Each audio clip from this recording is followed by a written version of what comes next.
आवाज आ रही है सबको?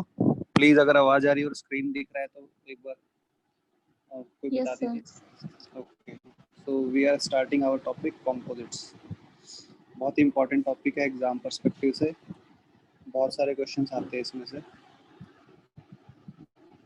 ठीक है, तो बेसिकली कंपोजिट से पहले क्या था?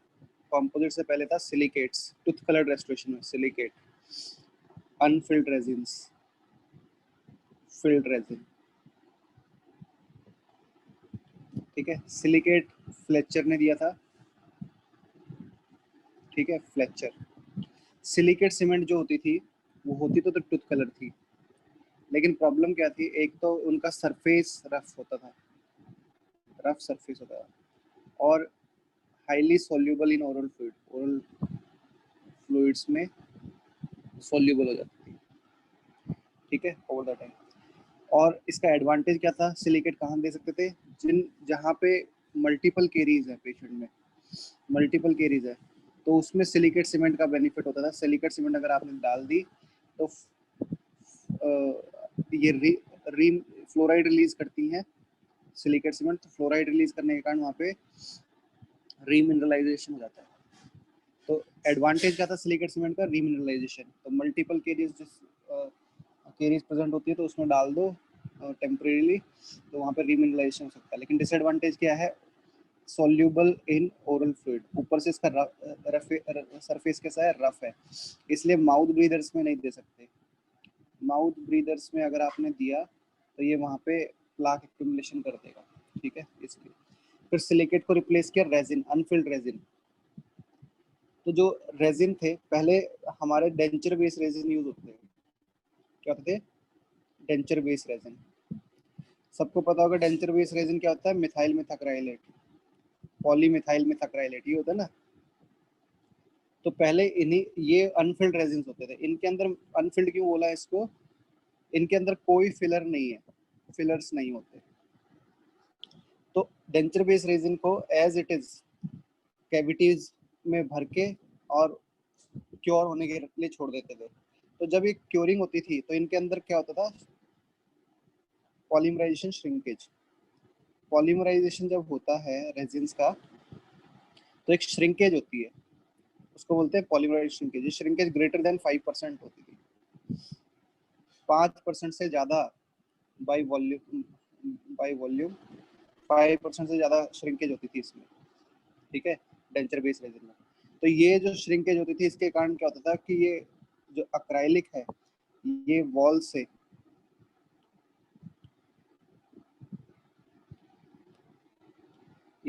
सेपरेट होने लग जाता था यहाँ पे। जैसे कल मैंने बताया था पॉलीमराइजेशन, श्रिंकेज, स्ट्रेस, ये डेवलप हो जाती थी। ठीक है, तो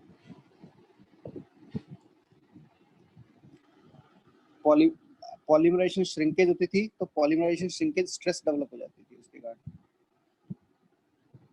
ठीक है, बेसिकली मैं क्या बता रहा हूँ कि अगर जैसे ये कैविटी वॉल है और मटेरियल जो आपने कंपोजिट भरा है यहाँ पे, अगर वो श्रिंक करने लग जाए, पॉलीमराइजेशन श्रिंकेज होने लग जाए, तो ये जो इन दोनों का जो इंटरफेस है इस पे एक सेपरेशन के लिए स्ट्रेस लगेगी। ठीक है, सेपरेशन की स्ट्रेस, इस स्ट्रेस को बोलते हैं पॉलीमराइजेशन श्रिंकेज स्ट्रेस। रेजिन और डेंटिन के इंटरफेस पे जो स्ट्रेस डेवलप हो रही है उसको क्या बोलेंगे? Polymerisation shrinkage stress due to polymerisation shrinkage. तो याद रखना पॉलीमराइजेशन श्रिंकेज स्ट्रेस डिफरेंट चीज है और पॉलीमराइजेशन श्रिंकेज डिफरेंट है। ठीक है, तो पॉलीमराइजेशन श्रिंकेज के कारण पॉलीमराइजेशन श्रिंकेज स्ट्रेस डेवलप होती है। जैसे मैंने बताया था कल कि greater than around approximately 15 megapascal की श्रिंकेज स्ट्रेस डेवलप होती है रेजिन टू टूथ इंटरफेस पे। और इस श्रिंकेज स्ट्रेस को ओवरकम करने के लिए हम बॉन्डिंग एजेंट यूज करते हैं, और बॉन्डिंग एजेंट की bond strength greater than 17 megapascal, 17 to 20 megapascal एक रेंज है, उससे ज्यादा होनी चाहिए। ये कल हमने पढ़ा था। ठीक है, तो ये प्रॉब्लम थी डेंचर बेस रेजिन की, मतलब कि अनफिल्ड रेजिन की। तो पॉलीमराइजेशन श्रिंकेज को कम करने के लिए क्या ऐड किया गया इसके अंदर? बोले कि पॉलीमराइजेशन श्रिंकेज को कम करना है तो इन्होंने क्या किया? फिलर्स डाल दिए। ठीक है, अब फिलर्स क्या होते हैं? फिलर्स होते हैं यूजुअली इनऑर्गेनिक सब्सटेंस। अब कॉम्पोजिट का जैसे पॉलीमिथाइल मिथाक्राइलेट है, ये मिथाइल मिथाइल एक्रिलेट है, ये होता है ऑर्गेनिक स्ट्रक्चर। क्या होता है? ऑर्गेनिक। फिलर्स कैसे हो गए? इनऑर्गेनिक। इनऑर्गेनिक क्यों? क्योंकि पहले जो फिलर्स होते थे वो होते थे क्वार्ट्ज के यूज, अब नहीं होते क्वार्ट्ज, अब नहीं। फिर उसके बाद आई सिलिका, ठीक है, फिर और अलग ग्लासेस। तो इनऑर्गेनिक सब्सटेंस के फिलर्स यूज होते हैं। फिलर्स का काम क्या होता है? फिलर्स का काम क्या होता है? फिलर्स के वैसे तो 6 काम होते हैं, 6 important role of filler. Fillers के 6 इंपॉर्टेंट रोल होते हैं, लेकिन मैं अभी सिर्फ एक की बात करूंगा। फिलर्स का काम है सबसे पहले पॉलीमराइजेशन श्रिंकेज को कम करना। क्या करना? पॉलीमराइजेशन श्रिंकेज को कम करना। क्यों? क्योंकि देखो, और श्रिंकेज होती क्यों है? जो मोनोमर होता है उसके अंदर क्या होता है? डबल बॉन्ड्स होता है, ठीक है। जब ये पॉलीमराइज होता है तो ये डबल बॉन्ड खुल के क्या होता है? सिंगल बॉन्ड में कन्वर्ट होता है, ठीक है। तो ये जो डबल बॉन्ड का जो स्पेस है, यहाँ पे जितना इसने स्पेस ऑक्यूपाई किया है, जब ये सिंगल बॉन्ड में कन्वर्ट होता है तो इसका जो ये जितना स्पेस घेर रहा है वो कम होता है, लेस। मतलब कि ये दोनों के दोनों जो एटम्स ये और क्लोजर आ जाते हैं। तो जब भी डबल बॉन्ड तो सिंगल बॉन्ड कन्वर्जन होता है तो ऐसे बहुत से एरियाज आ जाते हैं जहाँ पे कॉन्ट्रैक्शन, मतलब सिंगल बॉन्ड वाला कम एरिया घेर रहा है, लेसर एरिया घेर रहा है, लेस एरिया ऑक्यूपाई कर रहा है। तो लेस वॉल्यूम ऑक्यूपाई कर रहा है या लेस एरिया ऑक्यूपाई कर रहा है, तो वहां पे क्या डेवलप होगी? एक श्रिंकेज। तो डबल बॉन्ड का सिंगल बॉन्ड कन्वर्ट होने के कारण श्रिंकेज डेवलप होती है, याद रखना, ठीक है। अब आपने क्या किया? फिलर्स डाल दिए। फिलर्स डाल दिए, सपोज ये ये एक पॉलीमर की चेन थी, इधर दूसरी पॉलीमर की चेन थी, मतलब मोनोमर की चेन थी। जब ये पॉलीमराइज हो रहे हैं तो कुछ कुछ जगह पे तो पॉलीमराइजेशन हो गई कंप्लीट, लेकिन जहां जहां फिलर्स थे बीच में इनऑर्गेनिक पोर्शन, वहां पे ये पॉलीमराइजेशन नहीं हुई। अगर पॉलीमराइजेशन नहीं हुई यहाँ पे तो श्रिंकेज भी कम होगी, लेसर। तो फिलर्स का एक बहुत इंपॉर्टेंट काम क्या है? टू रिड्यूस पॉलीमराइजेशन श्रिंकेज, ठीक है। तो फिर आए अनफिल्ड रेजिन्स के बाद क्या आया? फिल्ड रेजिन्स, मतलब फिलर्स डाल दिए। लेकिन प्रॉब्लम क्या की? एक तो इनको ये नहीं पता था कि फिलर डालने कितने, how much fillers should be incorporated, एक तो ये नहीं पता था। दूसरा, जो फिलर्स थे और जो ऑर्गेनिक टिश्यू थी ये वाली, इन दोनों के बीच कोई बॉन्ड नहीं था, ठीक है। बॉन्ड नहीं था तो ओवर द टाइम क्या होता है? जैसे मान लो सपोज ये एक चेन है इसकी रेजिन की, ये दूसरी रेजिन की पॉलीमराइज चेन है, और बीच में आपके ये फिलर्स है। अब इनमें बॉन्ड नहीं है, तो यहाँ पे जैसे ही श्रिंकेज डेवलप हुई इसके अंदर, या इसके अंदर डेवलप हुई, तो ये जो फिलर से है ये सेपरेट हो जाएगी, ठीक है, सेपरेट हो जाएंगे। ऑर्गेनिक पोर्शन सेपरेट हो जाएगा फिलर से श्रिंकेज डेवलप होने पे, तो ओवर द टाइम फेलियर हो जाएगा। तो फिर क्या किया फाइनली? अभी अब जो रेजिन आते हैं फिल्ड रेजिन, उसमें एक साइलेन कपलिंग एजेंट होता है। क्या होता है? साइलेन कपलिंग एजेंट। साइलेन, जहाँ पे नाम सुन लो, साइलेन का मतलब एक ऐसा सब्सटेंस जो इनऑर्गेनिक को ऑर्गेनिक से बाइंड करता है, इनऑर्गेनिक को ऑर्गेनिक से बाइंड करता है। साइलेन कपलिंग एजेंट क्या करता है? इनऑर्गेनिक को ऑर्गेनिक से बाइंड करता है। तो यहाँ पे क्या करता है?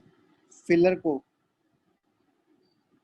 ठीक है, पॉलीमराइज्ड चेन से बाइंड करने के लिए क्या डाल लोगे आप?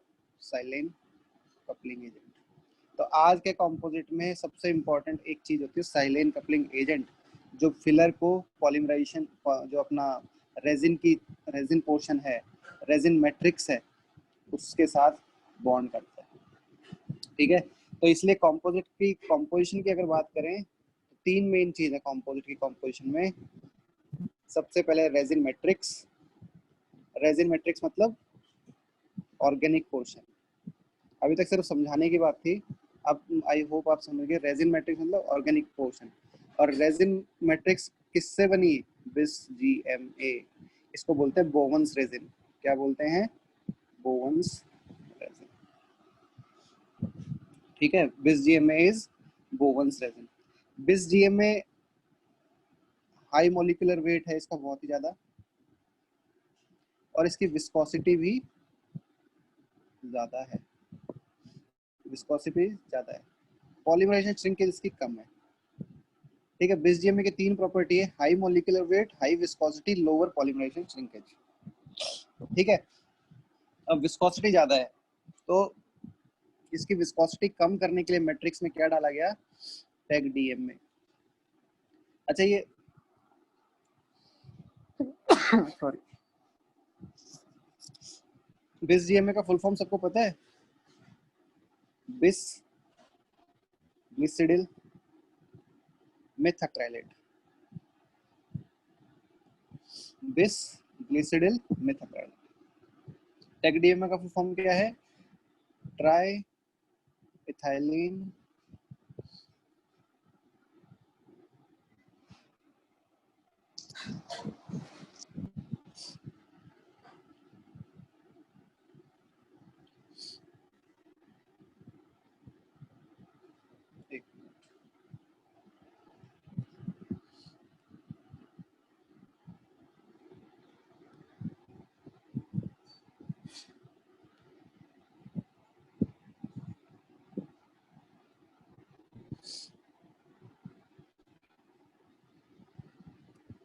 Try ethylene glycol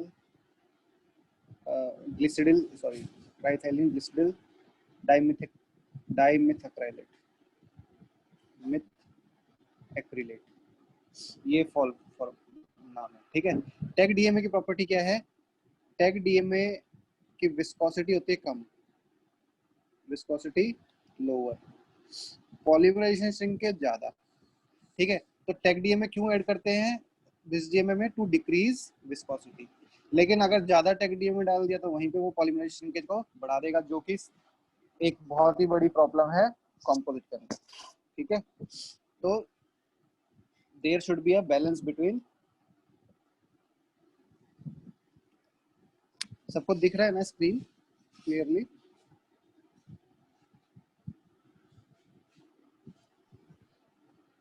so there should be a balance between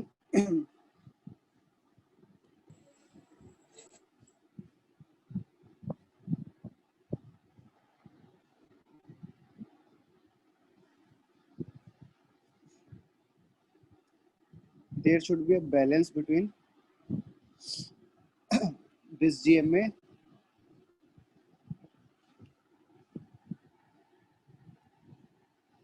this GMA and tag DM composition। ठीक है, क्लियर है बात सबको। तो ये होता है रेजिन मैट्रिक्स। आजकल रेजिन मैट्रिक्स चेंज हो गया है, बिस जीएम में पहले बहुत ज्यादा यूज होता था, आजकल क्या यूज होने लग गया है, आजकल इसको रिप्लेस कर दिया यूडीएम में, यूरिथिन डाइमिथाक्राइलेट, यूडीएम में बेस्ड कंपोजिट्स आने लग गया। ठीक है, तो पूछा जाए कि बिस जीएम को अब किसने रिप्लेस कर दिया, यूडीएम में। और क्योंकि ये यूडीएम में थोड़ा लाइटर होता है, हैवियर नहीं होता, लाइटर होता है। ठीक है, इसलिए बिस जीएम में किसने रिप्लेस कर दिया रिसेंटली, यूडीएम में। एक होता है साइलोरिन कंपोजिट, इस पे रिसेंटली कई बार क्वेश्चन आया, 2017 नीट से 2-3 बार क्वेश्चन आ चुका है एम्स वगैरह में। साइलोरिन कंपोजिट एक तो ऑक्सीरेन रिंग पे बेस्ड होता है, किस पे, ऑक्सीरेन रिंग, जिस नाम से ये अवेलेबल होता है उसका नाम है Filtek LS, Filtek lower shrinkage, Filtek LS, LS मतलब लोअर श्रिंकेज। इसके अंदर क्या है, ऑक्सीरेन रिंग होती है, ऑक्सीरेन रिंग मतलब एस रिंग। ठीक है, ऐसे ऑक्सीजन रिंग प्रेजेंट है, बीच में अपना वही मिथाइल वाला ग्रुप चल रहा है।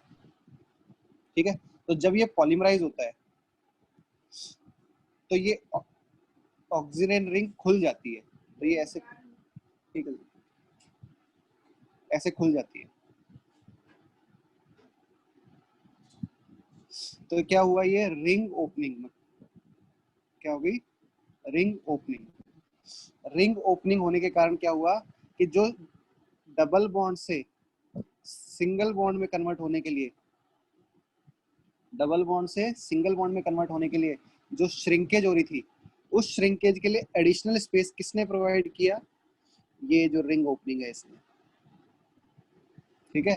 तो रिंग ओपनिंग के कारण श्रिंकेज नहीं हो पाई, या कहें कि श्रिंकेज कम हो गई, ठीक है। तो पूछा जाए कि साइलोरेन में लोअर श्रिंकेज क्यों देखने को मिलती है? लोअर श्रिंकेज क्यों होती है, वाई? तो क्योंकि इसके अंदर कौन सी रिंग होती है? ऑक्सिलियरी रिंग होती है, जो ring opening chain extension mechanism पे रिंग ओपनिंग मैकेनिज्म पे काम करती है। रिंग ओपनिंग मैकेनिज्म के कारण क्या होता है, ये एडिशनल स्पेस प्रोवाइड करती है और पॉलीमराइजेशन श्रिंकेज जो होनी थी पॉलीमराइजेशन पे, उसको कम कर देती है। तो ये है साइलोरेन का कंसेप्ट। इस पे नीट में 2-3 बार क्वेश्चन आ चुका है, इसलिए इम्पोर्टेंट है, इसलिए मैंने आपको यहीं पे बता दिया, ठीक है। दूसरा कंपोनेंट क्या है? पहला कंपोनेंट तो बता दिया, मैट्रिक्स, रेजिन मैट्रिक्स कंपोनेंट का। दूसरा कंपोनेंट क्या है?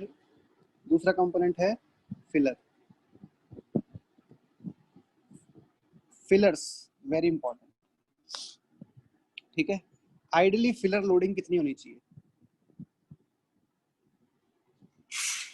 ठीक है, तो मैं बता देता हूँ। फिलर लोडिंग आइडियली होनी चाहिए एक पॉलीमराइजेशन केस को मिनिमम करने के लिए 88% बाई वेट। 88% बाई वेट मतलब कि सपोज ये एक बॉक्स है, ठीक है। इस बॉक्स के अंदर एक तो है, ठीक है, ये एक बॉक्स है, इसमें सैंड भरा हुआ है, ठीक है। सैंड, ये भर गया सैंड,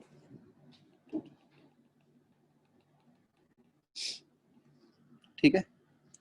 अब ये सैंड भरा हुआ है, इतना नहीं, मैं इसको कहूँ ये बॉक्स है और इसमें ये सैंड भरा है और बाकी क्या भरी हुई है? एयर, ठीक है। अब अगर हम इसकी बाई वेट बात करें, वेट मतलब कि एयर और सैंड, एयर और सैंड, इन दोनों के वेट में से कितना वेट इस सैंड का है? तो ऑब्वियसली सैंड एयर से ज्यादा भारी होती है। तो अगर मैं कहूँ कि ये जो बॉक्स है इसमें ये सैंड 88% बाई वेट है, मतलब कि जो, अगर ये 1 kg है तो इसमें से 0.88 kg किसका है? सैंड का, क्योंकि सैंड कैसा है? हैवियर, एयर कैसी होती है? लाइटर, ठीक है। और बाई वॉल्यूम कहूँ, बाई वॉल्यूम कहूँ तो बाई वॉल्यूम आप देख सकते हो कि ये पूरे बॉक्स की जो वॉल्यूम है उसमें 50% वॉल्यूम के अराउंड सैंड है, या 50% से भी कम। तो वॉल्यूम मान लो सपोज 50% है। तो कहने की बात ये है कि अगर कोई भारी चीज होती है जैसे सैंड होती है, तो उसका बाई वेट अगर 80% है तो बाई वॉल्यूम वो सिर्फ 50% रहेगा, क्योंकि वो हैवी चीज है और वो थोड़े से एरिया में ही कंसोलिडेट हो जाएगी। ऐसे ही हमारे जो कंपोजिट होता है उसमें होता है एक रेजिन। रेजिन तो एक प्लास्टिक है, क्या है? प्लास्टिक। और फिलर्स क्या है? सिलिका, क्वार्ट्ज, मतलब कि सैंड जैसा, ठीक है। तो फिलर लोडिंग जब भी रेजिन के अंदर होगी तो बाई वेट तो हमेशा ज्यादा ही रहता है, लेकिन एक्चुअल में अगर हम उसको बाई वॉल्यूम देखेंगे तो वो कुछ 30 से 70% के बीच में ही हो सकती है। तो एक पॉलीमराइजेशन श्रिंकेज को कम करने के लिए आइडियली फिलर लोडिंग कितनी होनी चाहिए? 88% बाई वेट होनी चाहिए। पर ये अचीव करना बिल्कुल नामुमकिन है, impossible to achieve this much filler loading. क्योंकि अगर आपने 80% से ऊपर फिलर लोडिंग कर भी ली तो बाई वॉल्यूम तो वो बहुत ही कम होती है, लेसर होती है, ठीक है। तो ये प्रॉब्लम थी।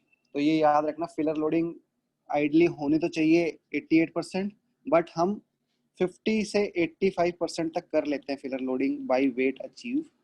बाई वॉल्यूम वो होती है 30 to 70%। अब एक एक कॉम्पोजिट की क्लासिफिकेशन जब हम करेंगे तो एक एक कॉम्पोजिट की क्लासिफिकेशन का पता होना चाहिए कि उसमें फिलर लोडिंग कितनी है, ठीक है। समझ में आ रहा है ये बात सबको? एक होता है बाई वेट। बाई वेट हमेशा ज्यादा एक्सप्रेस होता है क्योंकि सैंड हमेशा भारी होती है, ऐसे ही इनऑर्गेनिक फिलर भी भारी होते हैं तो वो हमेशा बाई वेट ज़्यादा लिखे जाते हैं, लेकिन जब हम उसको बाई वॉल्यूम में कन्वर्ट करते हैं तो वो लेसर अमाउंट पाते हैं, क्योंकि वो लेस वॉल्यूम, उस स्ट्रक्चर की लेस वॉल्यूम को ऑक्यूपाई करते हैं। ठीक है, अब फिलर्स होते कौन कौन से हैं जो यूज होते हैं कॉम्पोजिट्स में? तो फिलर जो सबसे ज्यादा यूज होते हैं, पहले होते थे क्वार्ट्स, पहले होते थे, अब नहीं होते। ठीक है, तो अगर आपको कोई कहे कि भाई which of the following is not used as a filler in composite, तो क्वार्ट्स नहीं यूज किया जाता, सिलिका यूज करते हैं। ठीक है, सिलिका यूज करते हैं, फिर बोरोसिलिकेट ग्लास यूज करते हैं, बोरोसिलिकेट ग्लास यूज करते हैं। और क्या है, एक होता है lithium aluminium silicate, lithium aluminium silicate. Lithium aluminium silicate को हम बीटा यूक्रिप्टाइट के नाम से भी जानते हैं, बीटा यूक्रिप्टाइट के नाम से जानते हैं।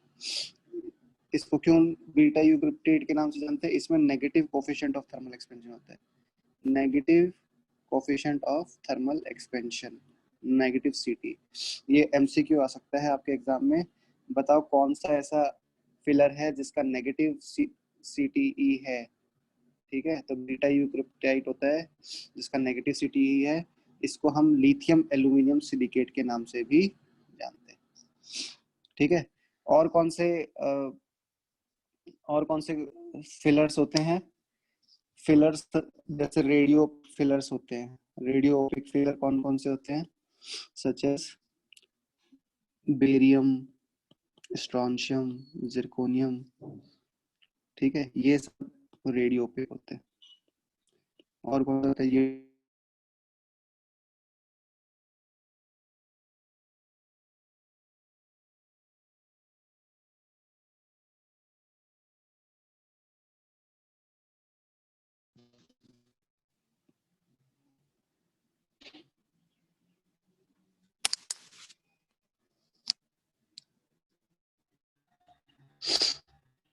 स्क्रीन दिख रही है सबको?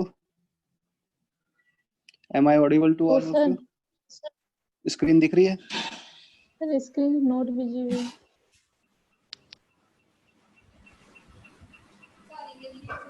अब अभी दिख रही है कि नहीं दिख रही स्क्रीन? Yes sir.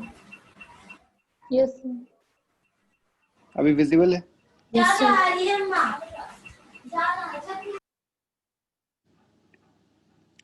ठीक है, तो रेडियो ओपेक कौन कौन से होते हैं? बेरियम, स्ट्रॉन्शियम, जिर्कोनियम, यट्रियम फ्लोराइड और जिंक। ये 5 टाइप के फिलर्स ऐसे होते हैं जो रेडियो ओपेक होते हैं। ठीक है, ये आप लिखना चाहो तो लिख लो, फिलर्स ही होते हैं। ठीक है, sir video is not coming. क्या है वो?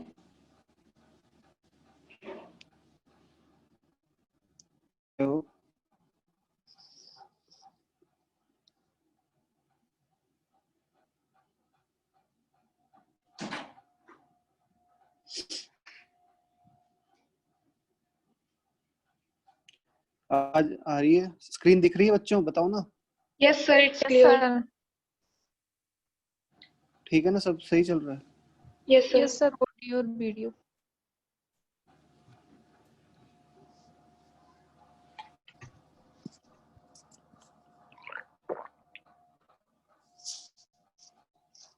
शैल आई कंटिन्यू?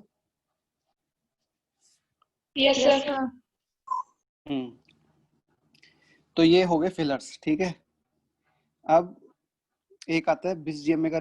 बिस जीएमए जो हमने मैट्रिक्स बताया था, उसका रिफ्रैक्टिव इंडेक्स लिख लो 1.55। उसका रिफ्रैक्टिव इंडेक्स है 1.55। और टेक डीएमए का रिफ्रैक्टिव इंडेक्स होता है 1.46 रिफ्रैक्टिव इंडेक्स।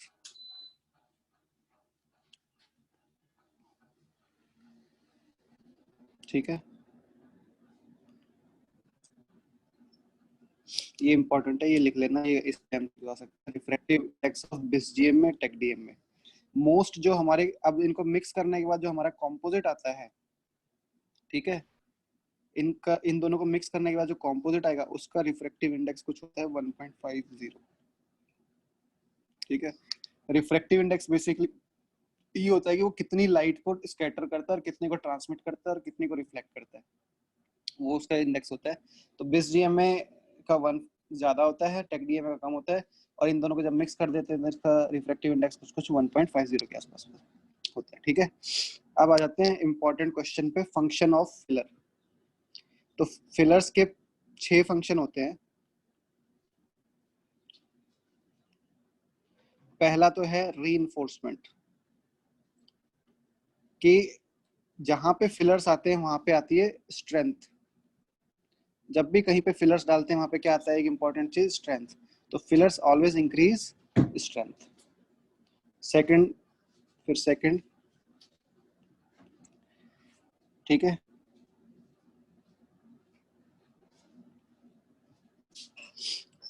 पॉलीमराइजेशन श्रिंकेज को कम करता है, रिड्यूसेस पॉलीमराइजेशन श्रिंकेज। ठीक है। अच्छा, जब रीइंफोर्समेंट में मैंने स्ट्रेंथ की बात की तो मैं बता रहा था कि हमें आइडली कितना फिलर लोडिंग होना चाहिए, 88% बाई वेट, या फिर हम कहेंगे 70% बाई वॉल्यूम। अगर इतना फिलर लोडिंग हो जाए तो इसके अंदर इतनी स्ट्रेंथ आ जाती है जितनी हमारे टूथ स्ट्रक्चर के अंदर स्ट्रेंथ होती है, टूथ के बराबर स्ट्रेंथ आ जाती है। ठीक है, इसलिए हम चाहते हैं कि ज्यादा से ज्यादा फिलर लोडिंग हो। फिर सेकंड है पॉलीमराइजेशन श्रिंकेज। ठीक है, अब पॉलीमराइजेशन श्रिंकेज कितनी होती है? पॉलीमराइजेशन श्रिंकेज 1 से लेके 4% तक हो सकती है। अलग अलग कॉम्पोजिट की बात करें तो एक रेंज है, ऐसा नहीं कि भाई एक फिक्स है। अब जैसे साइलोरेन कॉम्पोजिट जो मैंने बताया था रिसेंटली, लो श्रिंकेज वाले, ऑक्सीरेन रिंग वाले, इनकी पॉलीमराइज श्रिंकेज ये कहते हैं कि 1, हमारी तो 1% से कम होती है। एक नया कॉम्पोजिट आया SDR, स्मार्ट डेंटिंग रिप्लेसमेंट, में अभी बताऊंगा, उसकी भी पॉलीमराइज श्रिंकेज है लेस देन 1%। लेकिन इसके अलावा जो भी कॉम्पोजिट से पुराने ट्रेडिशनल कॉम्पोजिट, इनकी पॉलीमराइजेशन ज्यादा होती थी, 2 से लेके 5% तक ट्रेडिशनल की। ठीक है, तो polymerisation shrinkage ranges from 1 to 4% for composite. अब इस पॉलीमराइजेशन श्रिंकेज को कम करना है तो उसके अंदर फिलर लोडिंग को भी इंक्रीज करना होगा, फिलर लोडिंग इंक्रीज। तो दूसरा फंक्शन फिलर का क्या हो गया, पॉलीमराइजेशन श्रिंकेज को कम करना। तीसरा है reduction of coefficient of thermal expansion. Reduction of coefficient of thermal expansion क्या होता है? कॉम्पोजिट है रेजिन, क्या है, रेजिन। इसका टूथ का कोएफिशिएंट ऑफ थर्मल एक्सपेंशन कितना होता है? टूथ का कुछ होता है coefficient of thermal expansion around 11.4 enamel का जैसे, ठीक है। डेंटिन का 8.3 इंटू 10⁻⁻6, ठीक है। कॉम्पोजिट का क्या होता है, इससे 4 टाइम्स ज्यादा। तो पहली बात तो कॉम्पोजिट का जो कोएफिशिएंट ऑफ थर्मल एक्सपेंशन है वो टूथ से 4 टाइम्स ज्यादा होता है। ये एक एमसीक्यू आ सकता है। इसका मतलब ये है कि जब भी 1 डिग्री सेल्सियस टेम्परेचर बढ़ेगा तो कॉम्पोजिट 4 टाइम्स मोर एक्सपेंड करेगा और 4 टाइम्स मोर कॉन्ट्रैक्ट करेगा ठंडा करने पे। ठीक है, तो जब कॉम्पोजिट इतना कॉन्ट्रैक्ट और एक्सपेंड करेगा तो जैसे ये आपकी कैविटी है, आपने इसके अंदर कॉम्पोजिट भर दिया, अगर ये एक्सपेंड और कॉन्ट्रैक्ट करेगा इतना ज्यादा टूथ स्ट्रक्चर से ज्यादा, तो डेफिनेटली इन दोनों की जो मार्जिन है यहाँ पे डिबॉन्डिंग होने के चांसेस रहेंगे। ठीक है, तो ये कोएफिशिएंट ऑफ थर्मल एक्सपेंशन और को कम करने के लिए क्या डाला जाएगा इसके अंदर, फिलर्स ऐड किए जाते हैं। ठीक है, तो तीसरा काम क्या है, reduction of coefficient of thermal expansion. फिर फोर्थ है कंट्रोल वर्केबिलिटी। कंट्रोल वर्केबिलिटी मतलब कि इट इंक्रीज विस्कोसिटी। फिलर्स जब भी ऐड करते हैं तो वो कहीं ना कहीं विस्कोसिटी को बहुत ज्यादा बढ़ा देते हैं, फ्लोएबल नहीं रहने देते हैं। तो ये एक तरीके से डिसएडवांटेज भी है। क्यों? क्योंकि हमको जैसे मैंने बताया था कितना 88% बाई वेट फिलर लोडिंग करनी है। ठीक है, तो जब वो 50 से ऊपर पहुंचा ना फिलर लोडिंग करना, तो कॉम्पोजिट विस्कस होने लग गया। कॉम्पोजिट इतना विस्कस होने लग गया कि अब वो कैविटी वॉल्स पे अडेप्ट ही नहीं करेगा, वॉल्स पे अडेप्ट नहीं करेगा, नहीं करेगा। ठीक है, तो कैविटी वॉल्स पे अडेप्ट नहीं करेगा तो फिर कहीं ना कहीं उसकी वर्केबिलिटी गिर रही है। ठीक है, तो इसलिए टू कंट्रोल वर्केबिलिटी और we can say to increase viscosity, ये फिलर का एक और काम होता है। ठीक है, फिर फिफ्थ है to decrease water option.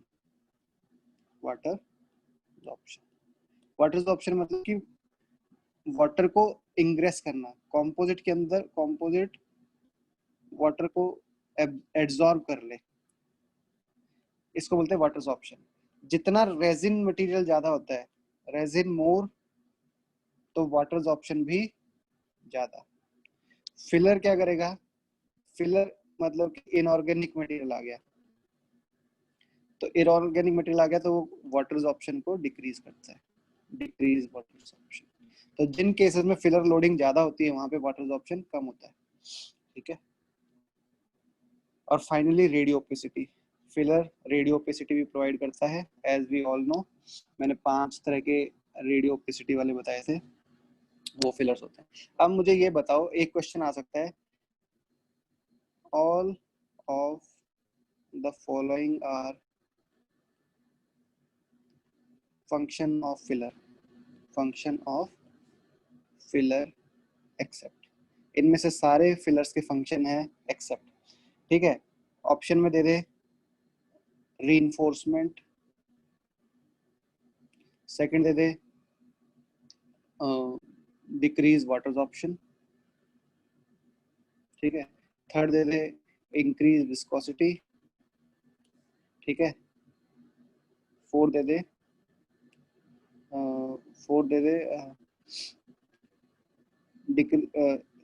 Increase coefficient of thermal expansion. ठीक है, तो ये ऑप्शन गलत है, बाकी 3 ऑप्शन सही है। कोफिशिएंट ऑफ थर्मल एक्सपेंशन को डिक्रीज करेगा वो, ना कि इंक्रीज करेगा। ठीक है, तो ये तो हो गया फिलर्स के रोल, ये सब फिलर्स के रोल हो गए। नेक्स्ट फिर हम आते हैं filler classification based on size of filler. ठीक है, अभी हम कॉम्पोजिट की क्लासिफिकेशन नहीं पढ़ रहे, हम पढ़ेंगे सिर्फ फिलर्स के साइज की। फिलर पार्टिकल्स कितने टाइप्स के होते हैं based on their size, based on size range. तो फिलर पार्टिकल होते हैं 6 टाइप के। ठीक है, यहाँ पे मैं लिख रहा हूँ class of filler, class of filler, और यहाँ पे लिख रहा हूँ पार्टिकल साइज। सबसे पुराने जो कॉम्पोजिट होते थे वो कौन से थे, ट्रेडिशनल, ट्रेडिशनल कॉम्पोजिट। उनके अंदर कौन से फिलर होते थे, सबसे पुराने कॉम्पोजिट कौन से होते थे, ट्रेडिशनल कॉम्पोजिट। इनके अंदर जो फिलर्स होते थे उनको बोलते हैं मैक्रो फिलर्स, मतलब फिलर्स के पार्टिकल साइज बड़े होते थे। कितना होता था, 10 to 100 माइक्रोमीटर। ठीक है, फिर सेकंड आया, फिर ट्रेडिशनल कॉम्पोजिट का डिसएडवांटेज क्या होते थे वो मैं अभी डिस्कस करूंगा जिनको ट्रेडिशनल कॉम्पोजिट। तो उसमें कौन सा था, मैक्रोफिलर। मैक्रोफिलर की प्रॉब्लम ये थी कि फिलर पार्टिकल बहुत ज्यादा था, लोडिंग तो आप अचीव कर लेते थे गुड, 80% की फिलर लोडिंग तो अचीव हो जाती थी, लेकिन लेकिन वो फिलर पार्टिकल साइज बहुत ज्यादा होता था, इतना ज्यादा होता था कि वो अपोजिट टूथ को वियर को अट्रीजन कर दिया करता था। ठीक है, क्योंकि फिलर किसका बना हुआ है, इनऑर्गेनिक पोर्शन का, उसकी हार्डनेस ज्यादा है, वो अपोजिट टूथ को, अपोजिट आर्च के जो टूथ हैं उनको अट्रीजन कर देगा। तो और उसकी ट्रांसलूसेंसी अच्छी नहीं है तो एस्थेटिक्स अच्छे नहीं होते थे। तो इसको ओवरकम करने के लिए पार्टिकल साइज छोटा कर दिया, तो उसका नाम रखा इन्होंने स्मॉल पार्टिकल साइज या फाइन पार्टिकल साइज।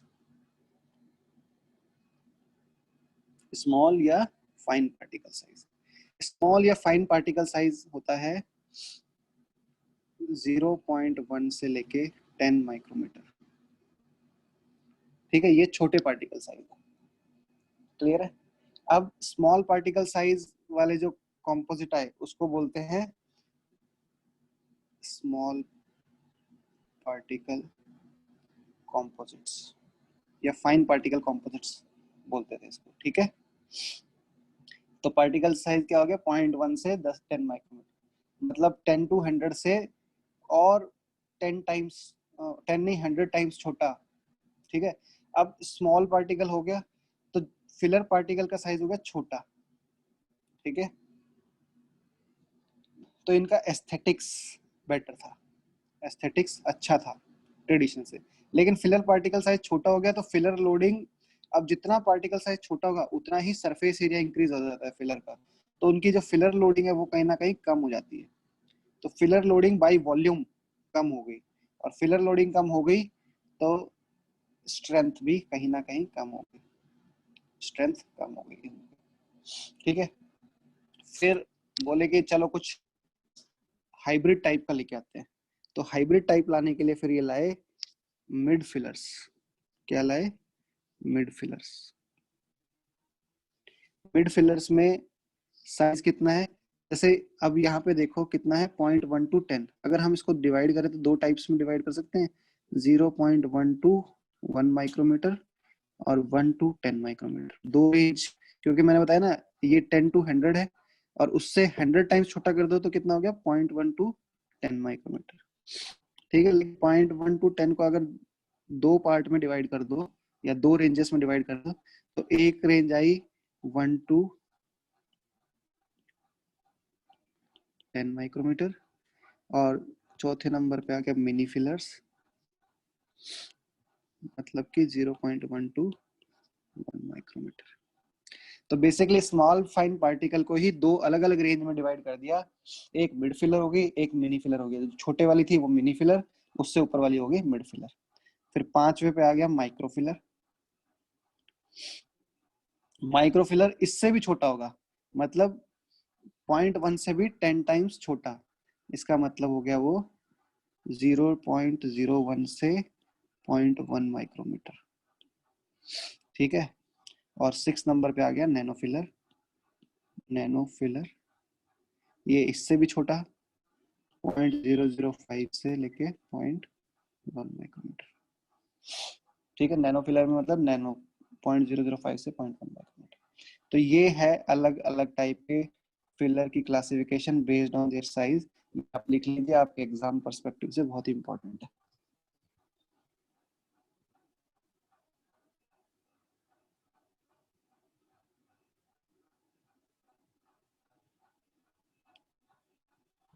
अब इन्हीं क्लासिफिकेशन के बेस पे, ठीक है, इसी क्लासिफिकेशन के बेस पे हम डिफरेंट टाइप ऑफ कंपोजिट पढ़ेंगे। साइज समझ में आ गया। नैनोफिलर सबसे ज्यादा छोटे हैं, फिर माइक्रोफिलर है, फिर mini filler, middle filler. Mini और मिड फिलर को अगर हम इकट्ठा कर दे तो क्या हो गया स्मॉल पार्टिकल, उससे 10 टाइम ज्यादा, उससे 100 टाइम ज्यादा कौन से बड़े हैं ट्रेडिशनल कंपोजिट। ठीक है, तो अब हम अगर हम कहें 100 से शुरू किया, 100 से 10 तक हो गया ट्रेडिशनल, 10 से 0.1 तक हो गया स्मॉल, इसी में 0.1 से 1 माइक्रोमीटर पे हो गया मिनी, 1 से 10 पे हो गया मिड फिलर। ठीक है, इससे नीचे गए 0.01 पे तो हो गया माइक्रोफिलर। ठीक है, उससे भी कम गए 0.005 पे तो ये क्या हो गया नैनोफिलर। ये है बेसिकली इसमें, ये है माइक्रोफिलर। ठीक है, ये है इसकी हायरार्की। तो आपसे क्वेश्चन आएगा, बताओ माइक्रोफिल कंपोजिट का साइज क्या होता है। अभी मैंने माइक्रोफिल्ड कंपोजिट नहीं पढ़ा है, मैं तो अभी फिलर फिलर के बता रहा हूँ, लेकिन फिर भी आपको पता है 0.01 to 0.1 माइक्रोमीटर के बीच में जो है वो क्या है माइक्रोफिल्ड, माइक्रोफिलर्स है। तो वो चाहे 0.04 हो या कुछ और हो, ये सब क्या रहेंगे माइक्रोफिलर। ठीक है, तो मैं यही बताता हूँ माइक्रोफिल्ड कंपोजिट का जो एवरेज पार्टिकल साइज होता है वो कितना आता है 0.04 माइक्रोमीटर। ठीक है, 0.1 से 1 के बीच में जो है वो कौन सा है मिनी फिलर यहाँ पे। ठीक है, तो ये सब अब हम टाइप ऑफ कंपोजिट पढ़ेंगे। अब आ जाते हैं type of composite, classification of composite.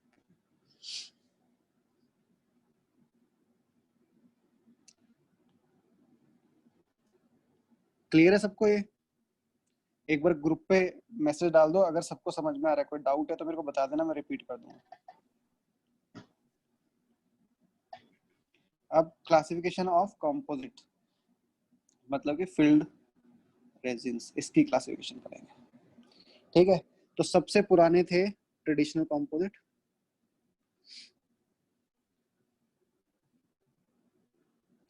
ठीक है, ट्रेडिशनल कंपोजिट से सबसे पुराने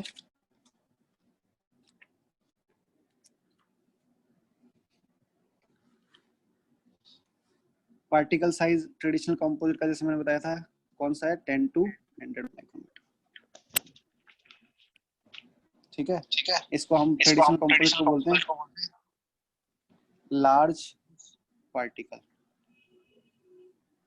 ठीक है, अब इसकी प्रॉब्लम क्या थी, रेजिन मैट्रिक्स है, इसमें ये बड़े बड़े फिलर पार्टिकल थे। ठीक है, इतने बड़े फिलर पार्टिकल थे कि बाई वेट तो ये 80% से ज्यादा फिलर लोडिंग हो जाती थी, लेकिन बाई वॉल्यूम ये सिर्फ 30% ही ऑक्यूपाई कर पाते थे। ठीक है, अब ओवर द टाइम ये रेजिन मैट्रिक्स तो सॉफ्ट है, ये तो घिस जाता था और फिलर पार्टिकल्स ऐसे बाहर निकल आते थे, तो सरफेस कैसा हो जाता था, रफ। ऊपर से ये ओपेक होते थे, बड़े फिलर पार्टिकल साइज होने के कारण कैसा था ये, ओपेक। तो फिलर पार्टिकल ओपेकनेस भी दिखाते हैं। ठीक है, स्ट्रेंथ अच्छी थी इनकी, हाई स्ट्रेस एरिया में यूज करते थे इनको। ठीक है, तो इसको ओवरकम करने के लिए क्या लेके आए फिर ये लेके आए स्मॉल पार्टिकल कंपाउंड। क्या लेके आए, small particle compound. Small particle का साइज कितना है, 0.1 to 10 माइक्रोमीटर। ठीक है, स्मॉल पार्टिकल का एडवांटेज क्या है, एटिक का छोटा फिलर्स है। डिसएडवांटेज क्या होता था कि स्ट्रेंथ कम होती थी, स्ट्रेंथ लेस। तो इन दोनों को के डिसएडवांटेज को ओवरकम करने के लिए फिर ये क्या लेके आए, हाइब्रिड वैरायटी के। हाइब्रिड ले आते हैं, हाइब्रिड मतलब कि कुछ यहाँ से फिलर्स पार्टिकल ले लिए, कुछ फिलर पार्टिकल यहाँ से लिए, उन दोनों को मिक्स कर दो तो क्या आ गए, हाइब्रिड वैरायटी। ठीक है, तो ये फिर आया हाइब्रिड वैरायटी। तो हाइब्रिड में भी अगर एक हो गया मिडफील्ड हाइब्रिड, ठीक है, एक हो गया मिनी फील्ड हाइब्रिड, और एक हो गया लार्ज पार्टिकल हाइब्रिड। ठीक है, लार्ज पार्टिकल हाइब्रिड मतलब कि ज्यादातर जो पोर्शन है फिलर्स का वो कैसा, लार्ज साइज का, 1 to 20 मिलीमीटर के। मिड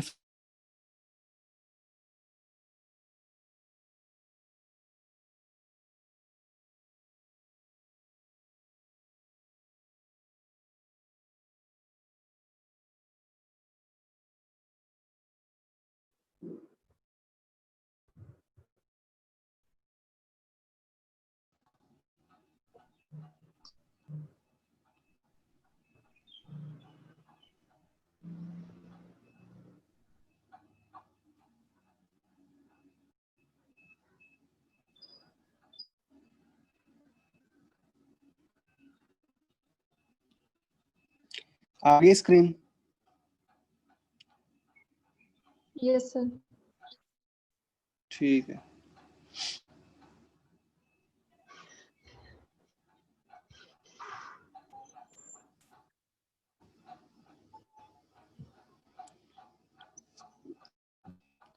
आज थोड़ा इंटरनेट का इश्यू है क्योंकि बीच बीच में लाइट जाती है ना, तो इंटरनेट चला जाता है लाइट जाने पे, इसलिए थोड़ा सा लैग हो रहा है।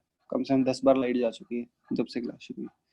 ठीक है, तो जब भी कोई इश्यू आए तो जस्ट मेरे को व्हाट्सएप पे मैसेज कर सकते हो या फिर इसमें लाइव आप ऑन करके मुझे बता सकते हो कि ऐसे इश्यू आ रहा है। ठीक है, तो अब हमने बताया ट्रेडिशनल और स्मॉल पार्टिकल। अब ट्रेडिशनल के कुछ फायदे ले लें और स्मॉल पार्टिकल के कुछ फायदे ले लें, तो एक कैटेगरी आई हाइब्रिड। हाइब्रिड में 3 टाइप के इन्होंने क्लासिफाई कर दिया, large particle hybrid, midfield hybrid और mini field hybrid. Large particle hybrid मतलब कि पार्टिकल साइज कितना है, 1 to 20 माइक्रोमीटर। 1 to 20 माइक्रोमीटर का ग्लास। ठीक है। मिडफिल हाइब्रिड मतलब कि जैसे मैं पहले बता चुका हूं, मिडफील्ड में कितना था, 1 to 10 माइक्रोमीटर का ग्लास, और मिनी फील्ड मतलब कि 0.1 to 1 माइक्रोमीटर का फिलर पार्टिकल साइज। ठीक है। बस ये पता होना चाहिए पार्टिकल साइज का, अगर आपको पता है क्लासिफिकेशन तो आप इजीली सारे क्वेश्चन सॉल्व कर सकते हैं। फिर आया माइक्रोफील्ड कॉम्पोजिट।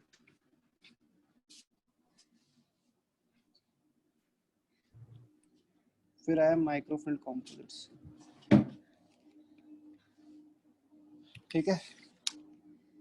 अब माइक्रोफील्ड कॉम्पोजिट में क्या था, ये अलग टाइप के कॉम्पोजिट है, डिफरेंट टाइप के composite। वापस माइक्रोफील्ड डिफरेंट टाइप के क्यों है, क्योंकि जब पार्टिकल साइज 0.1 से छोटा किया, इसका पार्टिकल साइज मैंने बताया था कितना, 0.01 to 0.1 माइक्रोमीटर, पहले तो ये याद कर लो। जब 0.1 से छोटा पार्टिकल साइज किया, ठीक है, तो इसका मतलब बहुत ही ज्यादा सरफेस एरिया इंक्रीज हो गया, और इतना सरफेस एरिया जब इंक्रीज होगा तो विस्कोसिटी भी बढ़ जाएगी, इंक्रीज हो जाएगी। ठीक है। तो सिर्फ 2% की फिलर लोडिंग होती थी, फिलर लोडिंग पे ही विस्कोसिटी बहुत ही ज्यादा हो जाएगी इसमें। 2% की फिलर लोडिंग पे विस्कोसिटी बहुत ज्यादा। तो एक होता है होमोजेनस माइक्रोफिल, क्या बोलते हैं, होमोजेनस माइक्रोफिल। होमोजेनस माइक्रोफिल में क्या होता है कि सिर्फ 2% फिलर लोडिंग होती है। इतनी फिलर लोडिंग के बाद ही विस्कोसिटी कंपोजिट की बहुत ज्यादा होती है, इतनी ज्यादा हो जाती है कि उसको हम कैविटी में फिल करने के लिए यूज नहीं कर सकते। ठीक है। तो इसलिए एक दूसरी टेक्निक लेके आए जिसको बोलते हैं हेट्रोजेनस माइक्रोफिल। क्या बोला, हेट्रोजेनस माइक्रोफिल। हेट्रोजेनस माइक्रोफिल में क्या किया, इन्होंने एक नई टेक्निक निकाली फिलर लोडिंग की, नई टेक्निक। क्या टेक्निक निकाली, पहले तो इसमें ये जो फिलर्स है ना, फिलर्स बनते कैसे हैं, मिलिंग मशीन होती थी, मिलिंग मशीन से जो मशीन होती है उसमें क्या किया आपने, इनऑर्गेनिक मटेरियल डाल दिया, उसने उसको क्रश कर दिया, क्रश करके छोटे छोटे फिलर पार्टिकल बना दिए। तो 1 से 100 माइक्रोमीटर के फिलर बनाना तो इजी है, लेकिन 0.01 माइक्रोमीटर के फिलर बनाना इस मशीन से मुश्किल है। तो अब एक टेक्निक आई, कौन सी, पायरोलिटिक प्रेसिपिटेशन। पायरोलिटिक प्रेसिपिटेशन क्या होता है, ये पायरोलिटिक प्रेसिपिटेशन, इसमें क्या करते हैं, सिलिकॉन टेट्राक्लोराइड SiCl4, इसको ऑक्सीजन की प्रेजेंस में और हाइड्रोजन की प्रेजेंस में हीट करते हैं। सिलिकॉन टेट्राक्लोराइड को ऑक्सीजन में हीट किया, तो यहाँ पे ये क्या बन गया, सिलिका बन जाएगा। क्या बन जाएगा, सिलिका। सिलिका कैसा दिखता है, ऐसे, SiO Si, इधर O, फिर इधर Si, इधर O, इधर Si। ठीक है, यहाँ OH, OH, OH, OH, ये बन गया सिलिका। क्या बन गया, सिलिका। तो ये जो सिलिका है ये फिलर है बेसिकली, क्या बन गया, फिलर। इसको बोलते हैं पायरोलिसिस। ये कौन सा मैकेनिज्म हुआ, पायरोलिसिस मतलब कि आपने किसी सब्सटेंस को हीट किया, इतना हीट किया कि वो फ्लोएबल मटेरियल की तरह बन गया, तो सिलिका बन गया। उसके बाद आपने इसको प्रेसिपिटेट किया, प्रेसिपिटेट मतलब छोटे छोटे फिलर पार्टिकल साइज ऐसे। तो ये जो सिलिका है, ये फिलर का जो साइज है ये है 0.04 माइक्रॉन्स। ठीक है, इस पूरे मैकेनिज्म को बोलते हैं पायरोलिटिक प्रेसिपिटेशन। मतलब आपने सिलिकॉन टेट्राक्लोराइड को ऑक्सीजन के प्रेजेंस में हीट किया तो जो सिलिका बना, फ्लोएबल सिलिका, उसको जब आपने प्रेसिपिटेट होने के लिए दिया, जैसे बारिश की बूंदें प्रेसिपिटेट होती है, ऐसी छोटी छोटी बूंदों में इनको प्रेसिपिटेट होने दिया। इन फिलर का पार्टिकल साइज कितना है? 0.04 माइक्रॉन्स, या फिर हम कहें इसको 40 नैनोमीटर्स, या फिर कहेंगे 40 नैनोमीटर्स। ठीक है, तो इस तरीके से बनते हैं ये माइक्रो फिलर्स। कौन सा मैकेनिज्म होता है? पायरोलिटिक प्रेसिपिटेशन। अब ये माइक्रो फिलर का पार्टिकल साइज इतना छोटा है कि इसको जब हम रेजिन में डालेंगे, रेजिन मैट्रिक्स में, तो ये सिर्फ 2% फिलर लोडिंग ही हो पाएगी, और 2% फिलर लोडिंग होने के कारण उसकी विस्कोसिटी बढ़ जाएगी। ठीक है, कि हम उसको यूज नहीं कर सकते। तो इसको बोलते हैं होमोजेनस माइक्रोफिल। क्या बोलेंगे? होमोजेनस माइक्रोफिल। लेकिन हमें तो फिलर लोडिंग ज्यादा चाहिए, क्योंकि हमारी प्रॉपर्टीज जो हमें चाहिए वो अलग है। तो इसको एक और टेक्निक लेके आए। इन्होंने क्या किया, इसका ये जो पाउडर है,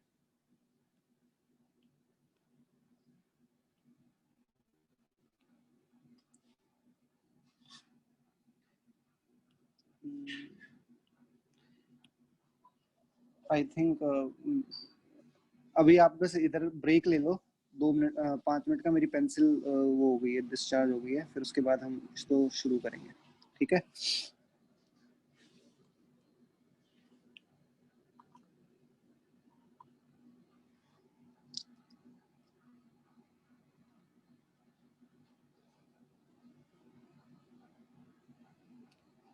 फाइव मिनट्स में या 10 मिनट्स में करेंगे क्लास शुरू, क्योंकि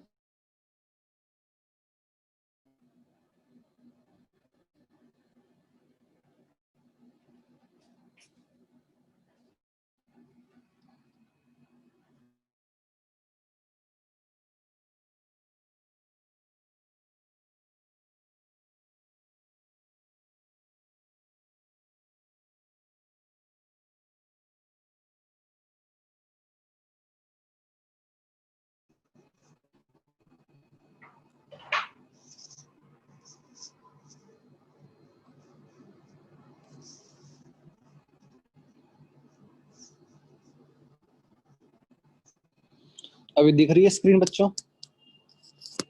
क्लियर दिख रहा है सब? Yes, sir. तो हम बात कर रहे थे पायरोलिटिक प्रेसिपिटेशन। तो मैंने पहले तो ये बता दिया कि कि जो फिलर्स हैं ये माइक्रो फिलर बनते कैसे हैं। ठीक है, माइक्रो फिलर बनाने का तरीका एक तो हो गया पायरोलिटिक प्रेसिपिटेशन। इतने छोटे फिलर कैसे बनेंगे? Micro pyrolytic precipitation. दूसरा अब है होमोजेनस माइक्रोफिल। अगर हम करेंगे तो सिर्फ 2% फिलर लोडिंग ही अचीव हो सकती है। तो हमें फिलर लोडिंग को इंक्रीज करना है। अब इंक्रीज करना है, उसके लिए एक नई टेक्निक है जो अब मैं डिस्क्राइब करूंगा। अब आपके पास ये सिलिका के फिलर है, कितने साइज के? 40 नैनोमीटर बोल दो, या फिर बोलो 0.04 माइक्रोन, एक ही बात है। ठीक है, इसको आपने एक रेजिन मोनोमर में डाला। Resin monomer, suppose resin monomer मतलब जैसे हम फ्लोएबल रेजिन समझ लो, बहुत ही फ्लोएबल रेजिन, जैसे समझ लो अक्राइलिक डेंचर का जो लिक्विड होता है मोनोमर, उस टाइप के मोनोमर में डाला इस फिलर को, और उसके बाद हमने इसको क्योर कर दिया। ठीक है, तो क्योरिंग करने पे क्या होएगा? ये एक ब्लॉक बन जाएगा, रेजिन क्योर होके ब्लॉक बनेगा, और उसके अंदर क्या आ जाएंगे? फिलर्स आ जाएंगे। ठीक है, और उसके बाद आपने इसको, तो ये बन गया सॉलिड रेजिन। ठीक है, उसके बाद आपने इसको, अब क्योंकि देखो यहाँ पे आप 2%, आप इसको कितना 50% से लेकर 60% तक फिलर लोडिंग कर सकते हैं इस मोनोमर में, क्योंकि अगर ये सॉलिड हो जाता है तो उसमें हमें कोई प्रॉब्लम नहीं है, इसको कैविटी में नहीं डालना। अभी हम फिलर बना रहे हैं, तो इसको क्योर करके सॉलिड रेजिन बन गया। उसके बाद हम इसको कर देंगे पल्वराइज। पल्वराइज मतलब छोटे पोर्शंस में डिवाइड कर देंगे, ठीक है। तो जैसे ट्रेडिशनल कंपोजिट का साइज होता था 10 to 100 माइक्रो, तो पल्वराइज करके इसको 5 to 50 माइक्रोन में कन्वर्ट कर देंगे, ठीक है। तो ये 5 to 50 माइक्रो के फिलर्स बन गए। अब इन फिलर को बोलते हैं ऑर्गेनिक फिलर। क्या बोलेंगे? Organic filler. साइज क्या है इन ऑर्गेनिक फिलर का? 5 to 15 माइक्रोन। क्यों बोलेंगे ऑर्गेनिक फिलर? क्योंकि ये फिलर किसके बने हैं?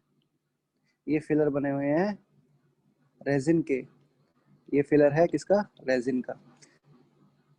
इस रेजिन के अंदर इनऑर्गेनिक फिलर भी है। तो रेजिन फिलर का साइज है 5 to 15 माइक्रोन, और ये जो है इसके अंदर इनऑर्गेनिक कंपोनेंट है, इसका साइज कितना है? 40 नैनोमीटर या फिर 0.04 माइक्रोन्स, ठीक है। तो ये ऑर्गेनिक फिलर बनाया गया, क्लियर है?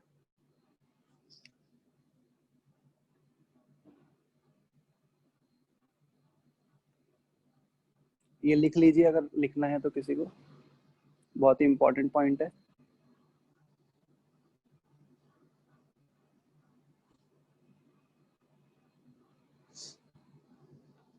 ठीक है, तो इसे क्या बोलते हैं? Organic filler. आपसे पूछ सकते हैं ऑर्गेनिक फिलर कौन से कंपोजिट में देखने को मिलता है? पीजीआई चंडीगढ़ का क्वेश्चन है, ऑर्गेनिक फिलर किस कंपोजिट में देखोगे? तो जो माइक्रोफिल्ड कंपोजिट होता है, माइक्रोफिल्ड कंपोजिट, उसके अंदर क्या देखने को मिलता है? Organic filler. अब ये ऑर्गेनिक फिलर जो है, ठीक है, इसका साइज कितना है? 5 to 50 माइक्रोमीटर, ट्रेडिशनल की तरह। तो अब इस ऑर्गेनिक फिलर की फिलर लोडिंग इंक्रीज हो जाएगी कि नहीं हो जाएगी? बिल्कुल हो जाएगी, ठीक है, बिल्कुल हो जाएगी फिलर लोडिंग इंक्रीज। तो फिलर लोडिंग कितनी इंक्रीज हो जाती है? 80% बाय वेट। लेकिन जो फिलर होता है वो एक्चुअल में कौन सा होता है? ऑर्गेनिक फिलर, इनऑर्गेनिक फिलर नहीं होता। 80% बाय वेट तक फिलर लोडिंग हो जाती है। अगर हम इसको वॉल्यूम में कहें तो ये होती है 60% बाय वॉल्यूम, ठीक है। तो ये क्वेश्चन आ सकता है कि माइक्रोफिल्ड कंपोजिट में फिलर लोडिंग ऑफ, और माइक्रोफिल्ड में कौन सा? हेट्रोजेनस माइक्रोफिल्ड में, नॉट होमोजेनस। हेट्रोजेनस माइक्रोफिल्ड में ऑर्गेनिक फिलर की फिलर लोडिंग कितनी होती है? 80%। इनऑर्गेनिक और बाय वॉल्यूम कितनी होती है? 60% फिलर लोडिंग होती है, ठीक है। और पार्टिकल साइज कितना होगा? 0.04 माइक्रोमीटर, ठीक है। ऑर्गेनिक फिलर का साइज कितना आएगा? ऑर्गेनिक फिलर का साइज होता है 5 to 50 माइक्रोमीटर, लेकिन उसके अंदर जो इनऑर्गेनिक पोर्शन है उसका साइज कितना है? 0.04 माइक्रोमीटर। तो ये सब चीजें क्वेश्चन बन सकती हैं। अब माइक्रोफिल्ड कंपोजिट में आप देखो, फिलर के जो मैंने स्टार्टिंग में फंक्शन बताए थे वो सारे फंक्शन थे इनऑर्गेनिक फिलर के, लेकिन यहाँ पे फिलर कौन सा है? ऑर्गेनिक। तो ऑब्वियसली फंक्शंस भी डिफरेंट होंगे। ऑर्गेनिक फिलर ज्यादा है, इसलिए माइक्रोफिल्ड कंपोजिट में इंक्रीज वाटर ऑप्शन देखने को मिलेगा, increase water option as compare to other. क्यों? क्योंकि यहाँ पे फिलर्स में ऑर्गेनिक कंपोनेंट है, तो ऑर्गेनिक कंपोनेंट है तो वाटर ऑप्शन ज्यादा मिलेगा। इसकी जो मॉडुलस ऑफ इलास्टिसिटी है, जो रिजिडिटी होती है, स्ट्रेंथ होती है, वो कहीं ना कहीं कम रहेगी। इसीलिए माइक्रोफिल्ड कंपोजिट को हम क्लास 5 रेस्टोरेशन में यूज करते हैं। कहाँ यूज करते हैं? क्लास 5। क्लास 5 रेस्टोरेशन है ना, ये टूथ सरफेस के यहाँ पे जो रेस्टोरेशन हो रही है, इसमें हम माइक्रोफिल्ड कंपोजिट को क्यों करेंगे यूज? क्योंकि टूथ जब भी फ्लेक्स होएगा और कंप्रेस होएगा, तो यहाँ पे एक ऐसा मटेरियल चाहिए होता है क्लास 5 रेस्टोरेशन में जो फ्लेक्सिबल हो, जो टूथ के फ्लेक्शन के साथ खुद फ्लेक्स करे, ठीक है, ऐसा रेस्टोरेटिव मटेरियल चाहिए। माइक्रोफिल्ड composite key modulus of elasticity है कम, लोअर मॉडुलस ऑफ इलास्टिसिटी, इसलिए फ्लेक्स करता है। तो ये भी एक एमसीक्यू आ सकता है कि कौन सा कंपोजिट है जिसकी मॉडुलस ऑफ इलास्टिसिटी सबसे कम है? किसकी है? माइक्रोफिल्ड कंपोजिट की। क्यों है माइक्रोफिल्ड composite key come modulus of elasticity? क्योंकि उसका उसके अंदर ऑर्गेनिक फिलर होता है। ऑर्गेनिक मतलब कि रेजिन वाला फिलर होता है, ठीक है। वाटर ऑप्शन ज्यादा होता है, और क्या है, strength as compare to other कम रहेगी, ठीक है। Strength as compare to other composite कम रहेगी। अगर मैं इसकी बात करूं स्ट्रेंथ की, तो मैं आपको वैल्यू भी दे देता हूं। जैसे वाटर ऑप्शन, इसका वैल्यू है 1.4 टू 1.7, ठीक है। 1.4 से लेके 1.7 की वाटर ऑप्शन है माइक्रोफिल्ड कंपोजिट की, जबकि वाटर ऑप्शन बाकी कंपोजिट्स की होती है अराउंड 0.5 टू 0.6 या 0.5 टू 0.7। बाकी कंपोजिट की इतनी वाटर ऑप्शन होती है, माइक्रोफिल्ड कंपोजिट की ज्यादा होती है। अगर मैं बात करूं कोफिशिएंट ऑफ थर्मल एक्सपेंशन, तो नॉर्मल कंपोजिट की जो कोफिशिएंट ऑफ थर्मल एक्सपेंशन होती है 30 से 40 के बीच में होती है, सीटी कोफिशिएंट ऑफ थर्मल एक्सपेंशन। लेकिन माइक्रोफिल्ड कंपोजिट की स्पेसिफिकली 55 या 50 टू 60 रेंज ये। तो कोफिशिएंट ऑफ थर्मल एक्सपेंशन भी माइक्रोफिल्ड कंपोजिट का ज्यादा होगा, क्योंकि फिलर कैसा है, ऑर्गेनिक ज्यादा है, ठीक है। कंप्रेसिव स्ट्रेंथ की बात करें, पीजीआई चंडीगढ़ में आया था कि 250 टू 350 मेगा पास्कल की कंप्रेसिव स्ट्रेंथ किसकी है। 250 टू 350 जो मेगा पास्कल की कंप्रेसिव स्ट्रेंथ है, वो किसकी है, माइक्रोफिल्ड कंपोजिट की, ठीक है। तो ये सब लिख लीजिए, ये बहुत इंपॉर्टेंट है आपके लिए, ये वैल्यूज वगैरह। ये पीजीआई चंडीगढ़ में इसमें 4 बार क्वेश्चन आ चुका है इसी चीज पे, ठीक है।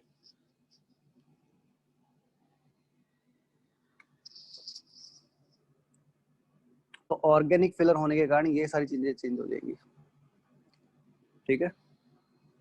पूछा जाए माइक्रोफिल्ड कंपोजिट कहाँ यूज करते हैं, तो क्लास 5, ठीक है, क्लास 5 लीजन्स के लिए देते हैं। इंसाइजल एज के लिए दोगे क्या, नहीं दोगे, क्योंकि इसमें स्ट्रेंथ नहीं है। इंसाइजल एज के बिल्डअप पे या स्ट्रेस बियरिंग एरिया में माइक्रोफिल्ड कंपोजिट नहीं चलेगा, सिर्फ क्लास 5 लीजन वाले, जहाँ पे लोअर मॉडुलस ऑफ इलास्टिसिटी वाला मटेरियल चाहिए, वहां पे आप इसको रिस्टोरेशन के लिए दोगे, ठीक है। फिर नेक्स्ट आ जाता है, नेक्स्ट क्लासिफिकेशन 4th नंबर पे, हाइब्रिड कंपोजिट,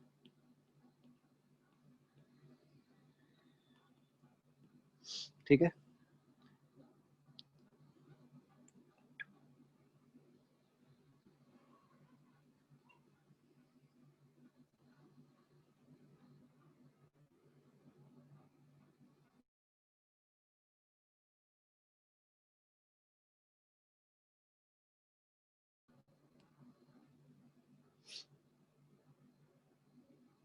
स्क्रीन विजिबल है सबको, Yes, sir. चलो ठीक है, समझ में आ रहा है बात। अब हाइब्रिड Yes, कंपोजिट sir. पे चलते हैं। नेक्स्ट, हाइब्रिड मतलब कि दो टाइप के कंपोजिट्स को मिक्स कर दिया, दो टाइप के फिलर्स को मिक्स कर दिया। तो हाइब्रिड में क्या किया, माइक्रोफाइन फिलर कितना था, अभी हमने थोड़ी देर पहले माइक्रोफाइन फिलर बताया था। माइक्रोफाइन होता है 0.01 से 0.1 माइक्रोमीटर, इसको लिया। और दूसरा लिया स्मॉल पार्टिकल, स्मॉल पार्टिकल या फिर फाइन। स्मॉल पार्टिकल कितना है, 0.1 से 0.1 से 10 माइक्रोमीटर, ठीक है। तो पहली बात तो हाइब्रिड कंपोजिट में एक पोर्शन लिया माइक्रोफाइन पार्टिकल्स का, दूसरा लिया स्मॉल या फाइन पार्टिकल्स का। इन दोनों को मिक्स कर दिया। इन दोनों को मिक्स करने के बाद average particle size hybrid particle का बना कितना, 0.4 टू 1 माइक्रोमीटर। और ये एक पोटेंशियल एमसीक्यू है कि हाइब्रिड कंपोजिट में फिलर पार्टिकल साइज कितना है, 0.4 टू 1 माइक्रोमीटर, ठीक है। फिलर लोडिंग कितनी हो जाती है, यहाँ पे फिलर लोडिंग हो पाती है 75 से 80% बाई वेट, ठीक है। और कितना परसेंट माइक्रोफाइन लिया और कितना स्मॉल फाइन लिया, 75% तो आपने लिया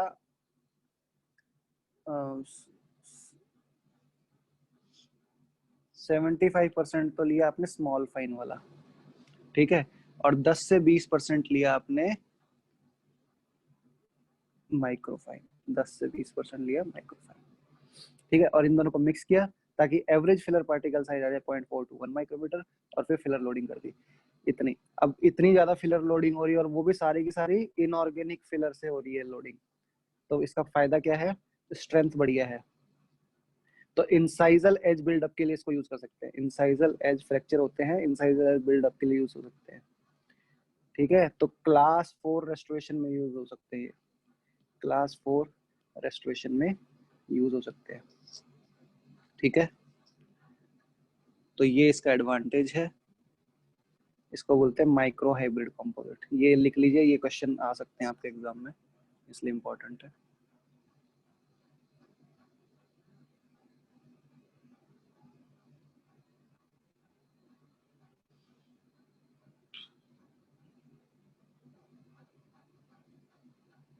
ठीक है, फिर नेक्स्ट आ जाता है लास्ट, नैनो कंपोजिट। ये नई कंपोजिट है नैनो फिल्ड। इनमें दो चीज पढ़ोगे आप, नैनो फिल्ड कंपोजिट और दूसरी होती है नैनो हाइब्रिड कंपोजिट। ठीक है, नैनो फिल्ड में क्या है, बेसिकली नैनो कंपोजिट क्या है कि अब आपने क्या किया, फिलर्स का पार्टिकल साइज और भी छोटा कर दिया, लेस देन 0.01 जो कि 0.005 हो गया माइक्रोमीटर। ठीक है, तो ये पार्टिकल साइज कर दिया। अब नैनो फील्ड कंपोजिट का मतलब ये है कि ये रेजिन मैट्रिक्स है आपका, और इसमें हर एक फिलर अलग अलग, छोटा फिलर अलग अलग पड़ा हुआ है सेपरेटली, तो इसको क्या बोलेंगे, नैनो फील्ड। और इसका फिलर पार्टिकल साइज कितना है, 0.005।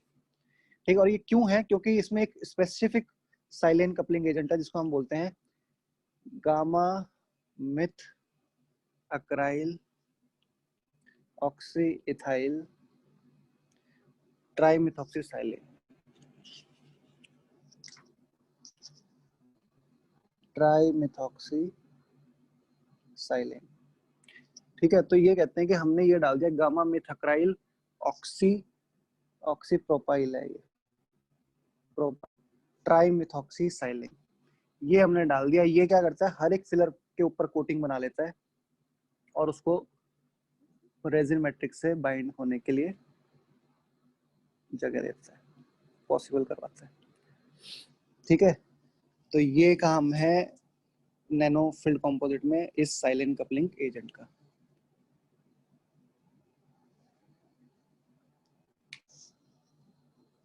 ठीक है, एक होता है नैनो हाइब्रिड, पर ये ऐसा सोचते हैं कि ऐसा होगा, पर ऐसा होता नहीं है। होता क्या है, एग्लोमरेट्स बन जाते हैं, मतलब कि ये जो नैनो फिलर्स हैं ये आपस में ऐसे ऐसे गुच्छा बना लेते हैं, और ये जो गुच्छा बनाने के बाद फिलर्स का ये जो गुच्छा है ये माइक्रो फिलर्स की रेंज में आ जाता है। किसकी में, माइक्रो फिलर्स की रेंज में। ठीक है, तो दूसरा होता है nano hybrid. Nano hybrid, nano hybrid कुछ नहीं है, नैनो हाइब्रिड का मतलब ये है कि ऐसे ही कंपोजिट रेजिन मैट्रिक्स है, उसमें कुछ फिलर्स तो हैं नैनो पार्टिकल साइज के, ये कुछ तो पड़े हैं नैनो पार्टिकल साइज, और कुछ माइक्रो हाइब्रिड कंपोजिट की तरह एक ग्लोमेरुलेट बना ले ऐसे इकट्ठे। तो नैनो हाइब्रिड में बेसिकली क्या हुआ, माइक्रोफील्ड कंपोजिट भी है और नैनो फील्ड कंपोजिट भी है। ये दोनों कंपोजिट अगर मिल जाए तो जो बनाएंगे वो क्या बनाएंगे, nano hybrid, nano particle size में हाइब्रिड। तो एक एक क्लासिफिकेशन पता होना चाहिए क्या कह रही है। ये है माइक्रोफील्ड प्लस नैनो फील्ड, तो इसको बोल दिया नैनो हाइब्रिड। हाइब्रिड हो गया ना दो, जब हाइब्रिड मतलब दो टाइप के फिलर्स का मिक्सचर, तो इसको बोल दिया नैनो हाइब्रिड। ठीक है, नैनो कंपोजिट मतलब सिंपल, लेस देन 0.005, किससे चिपके हुए हैं, गामा ट्राइमेथॉक्सीसाइलेन। अब नैनो फील्ड और नैनो हाइब्रिड कंपोजिट का फायदा क्या है, इसमें फिलर पार्टिकल है बहुत ही स्मॉल। ठीक है, और इसकी टेक्नोलॉजी भी ऐसी है कि फिलर लोडिंग भी आराम से ये फिलर लोडिंग कर पा रहे हैं 60% बाई वॉल्यूम और 78% बाई वेट। इतनी फिलर लोडिंग कर लेते हैं, तो इतनी फिलर लोडिंग हो जाती है तो आराम से बढ़िया इसकी स्ट्रेंथ होती है। और फिलर पार्टिकल साइज कितना छोटा है, लेस देन 0.005, इतना छोटा है। अगर इतना फिलर पार्टिकल साइज है तो ट्रांसलूसेंसी भी बहुत बढ़िया है। तो यहाँ पे स्ट्रेंथ भी बढ़िया है, ट्रांसलूसेंसी बढ़िया है, तो इनको आप स्ट्रेस बेयरिंग एरिया में यूज कर सकते हो, इंटीरियर बिल्डअप में भी यूज कर सकते हो, एस्थेटिक्स में भी तो हर जगह यूज कर सकते हो। इनकी फिनिशिंग बहुत अच्छी है, फिनिशिंग और पॉलिशिंग बहुत अच्छी है इनकी। तो नैनो हाइब्रिड कंपोजिट्स हर जगह यूज हो रहा है, ठीक है। ये है इसका मेन पर्पस, ठीक है। तो नैनो फील्ड कंपोजिट भी आप समझ गए हो, नैनो हाइब्रिड। अच्छा, ये जो क्लस्टर्स बने, मैंने ये जो क्लस्टर्स बनाए थे, ठीक है, इनको बोलते हैं नैनो क्लस्टर्स। क्या बोलेंगे, नैनो क्लस्टर्स। और इनका साइज कितना होता है, 100 नैनोमीटर का। कितना होता है, 100 नैनोमीटर। 100 नैनोमीटर मतलब 0.01 माइक्रोमीटर, ठीक है। सॉरी, 100 नैनोमीटर मतलब 0.1 माइक्रोमीटर। तो 0.005 की चीज इकट्ठी होकर जब 0.1 में कन्वर्ट हो जाए तो क्या बना देगी, नैनो क्लस्टर्स, ठीक है।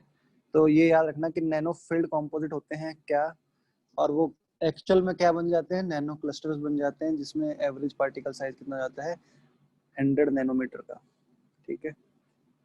ये इंपॉर्टेंट चीज है। तो ये हो गया हमारा क्लासिफिकेशन एज, ये हो गया रेजिन की क्लासिफिकेशन। इसी पे एमसीक्यूज बनते हैं आपके बहुत सारे, और ये आपको अच्छी तरह पता होना चाहिए, ठीक है। अब मैं बताता हूँ हाइब्रिड की, हाइब्रिड कंपोजिट जो है, ठीक है, उसका बॉन्ड उसका स्ट्रेंथ कितना होता है। हाइब्रिड कंपोजिट का स्ट्रेंथ कितना होता है, 300 to 350 मेगा पास्कल, ठीक है।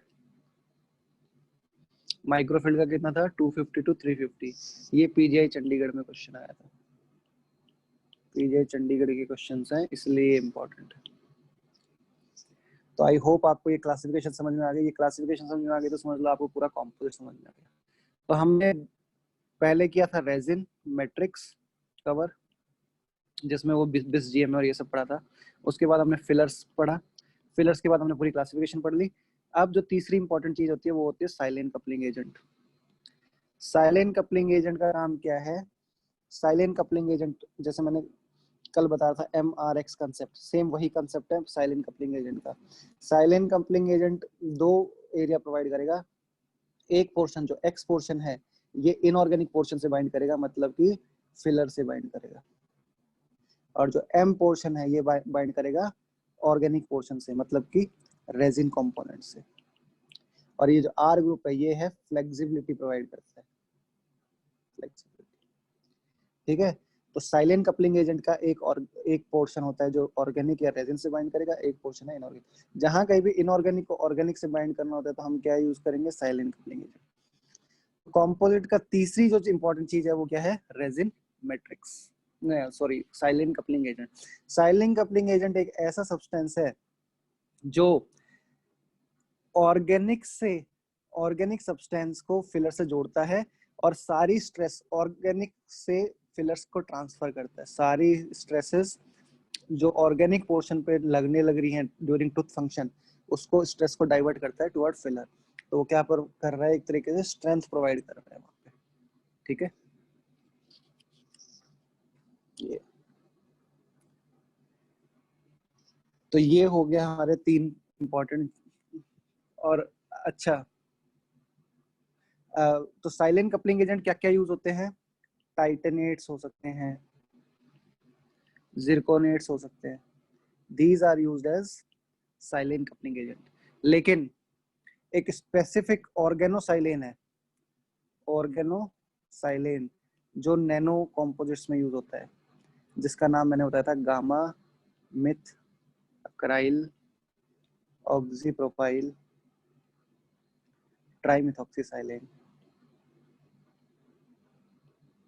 ये स्पेसिफिक ऑर्गेनोसाइलेन है, ये सिर्फ नैनो कंपोजिट में। तो नॉर्मल साइलेंट कपलिंग एजेंट कौन से हैं, टाइटेनेट, जिरकोनेट, ठीक है। ऑर्गेनोसाइलेन यूज होते हैं नैनो कंपोजिट्स में। ठीक है, तो ये हो गया एक इम्पोर्टेंट पोर्शन। तो ये तो हो गया मेन चीज। उसके अलावा क्या होते हैं कंपोजिट के अंदर? उसके अलावा होते हैं एक्टिवेटर्स एंड इनिशिएटर्स। ठीक है, ये बहुत इंपॉर्टेंट पॉइंट्स है। मैं इसको है ना डेंचर बेस रेजिन को साथ में लेके आपको समझाने की कोशिश करूंगा। ठीक है, एक हो गया इनिशिएटर, एक हो गया एक्टिवेटर। आपको पता होना चाहिए किसमें क्या होता है। ठीक है, इनिशिएटर तो वो है जो फ्री, जो रिएक्शन को इनिशिएट करे, और एक्टिवेटर वो है जो फ्री रेडिकल जनरेट करे। ठीक है, अब मैं सबसे पहले हम डेंचर बेस रेजिन पढ़ते हैं, तो उधर पढ़ते हैं पॉलीमिथाइल मिथाक्राइलेट पॉलीमर होता है और मोनोमर होता है मिथाइल मिथाक्राइलेट। ठीक है, वहां पे जो इनिशिएटर होता है वो कौन सा होता है? Benzoyl peroxide. बेंजोइल परऑक्साइड, इस बेंजोइल परऑक्साइड, तो बेंजोइल परऑक्साइड हमेशा वहां पे क्या होता है? इनिशिएटर। इस इनिशिएटर को एक्टिवेट करने के दो तरीके होते हैं, या तो वो हीट से एक्टिवेट होता है जैसे हीट क्योर में होता है, या सेल्फ क्योर में होता है। सेल्फ क्योर में एक्टिवेटर कौन होता है वहां पे? एरोमेटिक टर्शरी अमीन। एरोमेटिक टर्शरी अमीन।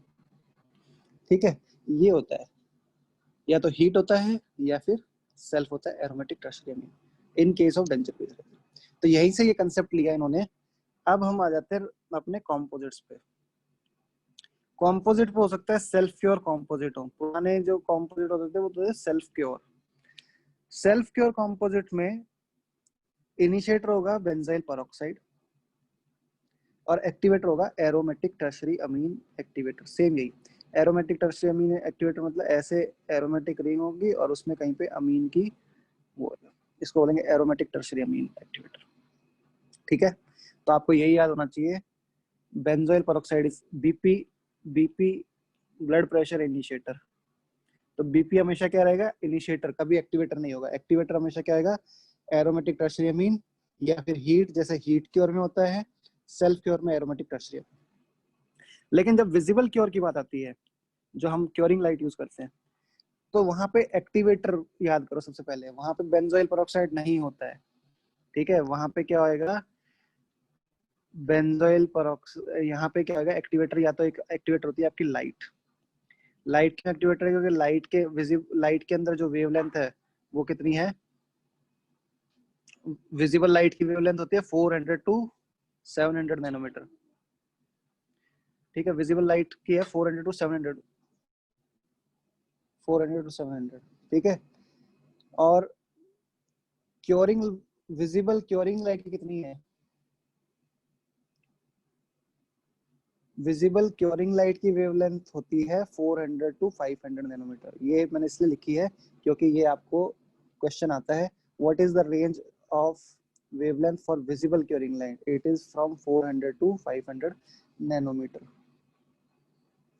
ठीक है, 400 से 500 नैनोमीटर की रेंज होती है विजिबल क्योरिंग लाइट की। नॉर्मल लाइट की होती है 400 से 700 नैनोमीटर। ठीक है, तो एक तो हो गया लाइट एक्टिवेटर। और क्या होता है लाइट के अलावा? ठीक है, लाइट होता है इसमें एक्टिवेटर। अब यहाँ पे इनिशिएटर होते हैं दो। एक तो इनिशिएटर होता है कैम्फोरोक्विनोन। कैम्फोरोक्विनोन पे जैसे लाइट पड़ती है कितनी? 468 नैनोमीटर की, या फिर कहें 470 नैनोमीटर, ये अलग अलग वेवलेंथ मिल जाएगी। जैसे ही इस वेवलेंथ की लाइट पड़ती है तो कैम्फोरोक्विनोन कन्वर्ट हो जाता है एक्साइटेड ट्रिपलेट स्टेट में। एक्साइटेड ट्रिपलेट स्टेट में, और वो एक्साइट हो जाता है। ठीक है, तो इसको बोलते हैं इनिशिएटर। फोटो इनिशिएटर क्या बोलेंगे? फोटो इनिशिएटर, फोटोन से इनिशिएट होता है, फोटो इनिशिएटर कैम्फोरोक्विनोन। और क्या होता है इसके अंदर? एक और चीज होती है एलिफेटिक अमीन। तो एलिफेटिक अमीन यहाँ पे क्या है? इनिशिएटर।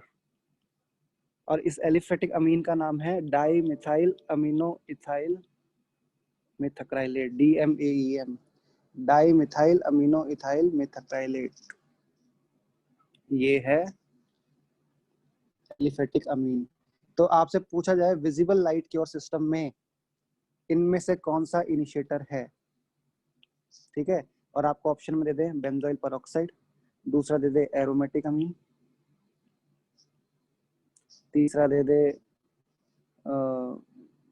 क्योरिंग लाइट, और फोर्थ दे दे एलिफेटिक अमीन। ये 4 ऑप्शन दे दिए। Initiator in visible light curing system, तो बेंजोइल पेरोक्साइड क्या है? इनिशिएटर सेल्फ क्योर का है, केमिकली क्योर का है। एरोमेटिक अमीन क्या होता है? एक्टिवेटर होता है, ठीक है। क्योरिंग लाइट क्या होती है? एक्टिवेटर होती है। एलिफेटिक अमीन क्या होता है? इनिशिएटर होता है विजिबल लाइट में। तो विजिबल लाइट में 2 इनिशिएटर होते हैं, एक तो कैम्फोरिक्विन और दूसरा होता है एलिफेटिक अमीन। जिस एलिफेटिक अमीन को हम किस नाम से जानते हैं? Di methyl amino ethyl methacrylate, DMAEM। ये क्वेश्चन भी आ सकता है, विजिबल लाइट क्योर के अंदर एलिफेटिक अमीन इनिशिएटर होता है, उसका वो कौन सा होता है? तो उसका नाम पता होना चाहिए, डाई मिथाइल अमीनो एथाइल मेथाक्राइलेट, ठीक है। तो अब थोड़ा सा हम बता देते हैं, एक होता है सेल्फ क्योर कॉम्पोजिट और एक हो गया विजिबल लाइट क्योर कॉम्पोजिट, ठीक है। सेल्फ क्योर मतलब केमिकल क्योर। अब जो केमिकल क्योर कॉम्पोजिट होता है, इस ये यूजुअली कहाँ यूज होता है? जैसे रूट कैनाल के अंदर अगर हमें पोस्ट को ल्यूट करना है, पोस्ट फाइबर पोस्ट को, तो हम वहां पे कैसा कॉम्पोजिट यूज करेंगे? सेल्फ क्योर, क्योंकि वहां पे लाइट रीच नहीं कर सकती, ठीक है। तो इसलिए वहां पे सेल्फ क्योर यूज होता है। विजिबल लाइट क्योर कहाँ यूज करेंगे? क्योंकि यहाँ विजिबल लाइट क्योर वाली की एक प्रॉब्लम ये है कि लाइट 2 mm तक ही पेनिट्रेट कर सकती है कॉम्पोजिट में, ठीक है। 2 mm की ही क्योरिंग कर सकती है विजिबल लाइट में। तो लाइट शुड पेनिट्रेट कॉम्पोजिट। तो ये सरफेस पे अगर हम टूथ स्ट्रक्चर के ऊपर अगर हम रेस्टोरेशन कर रहे हैं तब तक तो ठीक है। बहुत ज्यादा डेप्थ में अगर हम क्योरिंग करनी है तो विजिबल लाइट क्योर फेल हो जाता है, ठीक है। सेल्फ क्योर वाले में कुछ नहीं है, 2 पेस्ट सिस्टम होते हैं, 2 पेस्ट है, उनको मिक्स किया आपस में तो वो हो जाता है सेल्फ क्योर, ठीक है। A और B पेस्ट को मिक्स किया, आपस में क्योरिंग हो जाएगी, उसको बोलते हैं सेल्फ क्योर। इसके एडवांटेज क्या क्या है कि बहुत इजी टू मिक्स है। 2 पेस्ट को मिक्स किया, इजीली मिक्स कर दोगे आप। लॉन्ग टर्म स्टोरेज कैपेबिलिटी है, ठीक है। आप इसको अपने हिसाब से मैनिपुलेट कर सकते हो, वर्किंग टाइम को इंक्रीज कर सकते हो, वर्किंग टाइम सेटिंग टाइम को अपने हिसाब से मैनिपुलेट कर सकते हो, ठीक है। डिग्री ऑफ क्योर इक्वल है through out, degree of cure through out equal है। ऐसा नहीं है कि जहाँ पे लाइट ज्यादा पड़ रही है वहां पे है। जो पॉलीमराइजेशन श्रिंकेज होगी वो टुवर्ड्स सेंटर होती है, टुवर्ड्स सेंटर। वहीं पे अगर हम इनकी बात करें विजिबल लाइट क्योर में, तो एक बार अगर कैविटी के अंदर आपने कॉम्पोजिट डाल दिया और क्योरिंग शुरू कर दी तो क्योरिंग होके रहेगी, आप उसको चेंज नहीं कर सकते हो, ठीक है। दूसरा ये टेक्निक सेंसिटिव है। टेक्निक सेंसिटिव क्यों है? क्योंकि पहले बॉन्डिंग एजेंट लगाओ फिर उसके बाद वो लगाओगे, ठीक है। फिर डेप्थ ऑफ क्योर बहुत इंपॉर्टेंट चीज है कि ये सिर्फ 2 mm तक ही क्योरिंग करता है, इससे ज्यादा क्योरिंग डेप्थ में नहीं कर पाएगा ये। पॉलीमराइजेशन श्रिंकेज कहाँ होती है? टुवर्ड्स लाइट सोर्स होती है इसमें, टुवर्ड्स लाइट सोर्स, जिस तरफ से लाइट आ रही है उस तरफ से क्योरिंग लाइट होती है। क्योरिंग लाइट का जो टिप डायमीटर होता है, इस पे एमसीक्यू आता है, 11 mm की 11 mm की क्योरिंग लाइट का टिप डायमीटर होता है। आपसे क्वेश्चन आता है क्योरिंग लाइट की टिप डायमीटर कितना होता है? 11 mm का डायमीटर होता है टिप डायमीटर, ठीक है। अब प्रॉब्लम क्या है सेल्फ क्योर के साथ? सेल्फ क्योर की प्रॉब्लम ये है कि एक तो इसके अंदर लेयर बन जाती है oxygen inhibited layer. Oxygen inhibited layer क्या होती है कि जैसे आपने सपोज ये कॉम्पोजिट मिक्स कर लिया केमिकल क्योर वाला, तो इसके ऊपर जो फ्री मोनोमर्स हैं वो ऑक्सीजन को एब्जॉर्ब कर लेंगे ऊपर, और जो ऑक्सीजन को एब्जॉर्ब कर लेंगे अब वो क्योरिंग के लिए अवेलेबल नहीं हो पाएंगे, और वहां पे जो सुपरफिशियल लेयर है वो क्योरिंग नहीं हो पाएगी। सुपरफिशियल लेयर जो है इसकी, उसकी क्योरिंग नहीं हो पाएगी,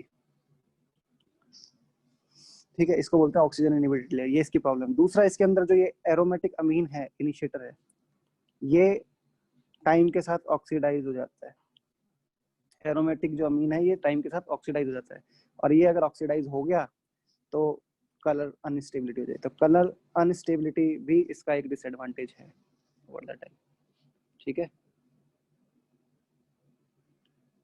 तो ये कुछ डिसएडवांटेज हैं केमिकल क्योर के। क्लियर? फिर चलो ये हो गया, उसके बाद हम बात करेंगे इनहिबिटर्स की। नेक्स्ट कंपोनेंट है 5th नंबर पे इनहिबिटर्स।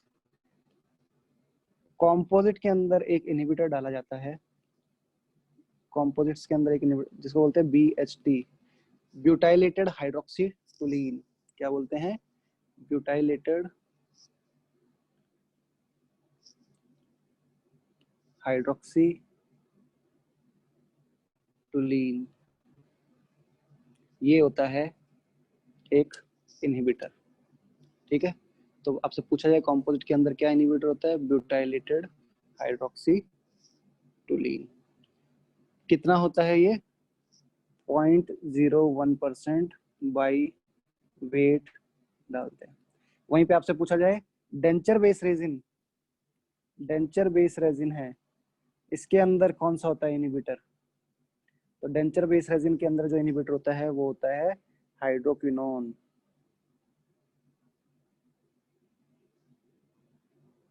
ठीक है, तो याद है ना वो वहां का और यहाँ का।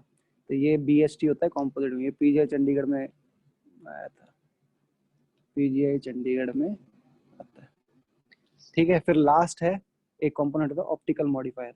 अब कंपोजिट का ऐसा होना चाहिए कि वो बिल्कुल ऐसा इल्यूजन दे जैसा नेचुरल टूथ हो, तो इसके अंदर कुछ ऑप्टिकल मॉडिफायर डाले जाते हैं। ठीक है, तो ऑप्टिकल मॉडिफायर क्या क्या डाला जाता है? Titanium oxide, titanium oxide and aluminium oxide.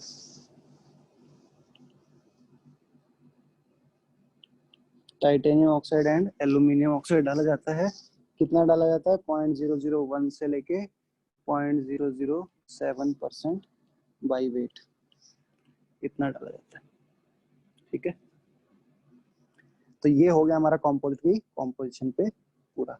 ये इंपॉर्टेंट MCQ बन सकते हैं एग्जाम में, इसलिए मैंने आपको बता दिया। ठीक है, अब अगर हम बात करें क्योरिंग लाइट की, तो क्योरिंग लाइट कितने टाइप की होती है? 4 टाइप की होती है क्योरिंग लाइट। एक होता है LED, एक होता है QTH, एक होता है plasma arc curing light. QTH कहते हैं क्वार्ट्ज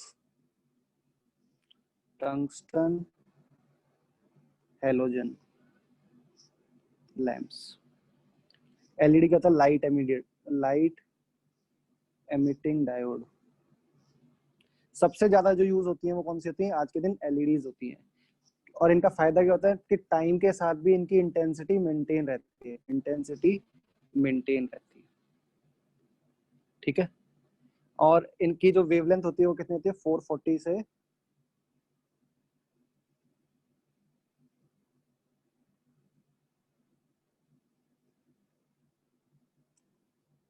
स्क्रीन दिख रहा है ना सबको? Yes, sir. हेलो, स्क्रीन दिख? हाँ, तो लाइट एमिटिंग डायोड्स की जो वेवलेंथ होती है वो कितनी होती है? 440 से 480 नैनोमीटर। ठीक है, ये हीट प्रोड्यूस नहीं करती, हीट नहीं प्रोड्यूस करती, तो इसमें फैन की जरूरत भी नहीं होती। ठीक है, QTH और प्लाज्मा आर्क लैंप जो होते हैं ये दोनों हीट प्रोड्यूस करते हैं, तो इसमें फैन की जरूरत पड़ती है। क्या पड़ती है? फैन की जरूरत। वेवलेंथ इनकी होती है 400 टू 500 नैनोमीटर।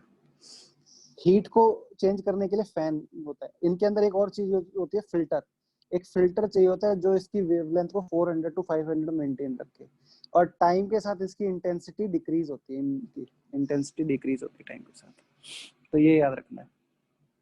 प्लाज्मा आर्क में कौन सी गैस यूज होती है? Xenon gas, xenon gas. ठीक है, और क्वार्ट टंगस्टन हेलोजन में क्वार्ट्ज का बल्ब होता है और टंगस्टन का फिलामेंट होता है। क्वार्ट्ज बल्ब और टंगस्टन का फिलामेंट, ये होता है। ठीक है, फिर फोर्थ नंबर पे आ जाती है आर्गन लेजर। आर्गन लेजर की सिंगल वेवलेंथ होती है कितनी, 490 नैनोमीटर। ठीक है, तो ये क्वेश्चन आ सकता है कि फिल्टर कौन कौन से क्यूरिंग लाइट में प्रेजेंट होता है। पीएसी और क्यूटीएच में फिल्टर भी प्रेजेंट होगा और फैन भी प्रेजेंट होगा। इनकी इंटेंसिटी टाइम के साथ डिक्रीज होती है, तो बार बार इनकी इंटेंसिटी को चेक भी करना पड़ता है। सबसे ज्यादा कौन सा यूज होता है, LED light emitting diodes use होते हैं। ठीक है, तो ये इंपॉर्टेंट है इन क्यूरिंग लाइट्स के बारे में, ये आप पढ़ लीजिएगा।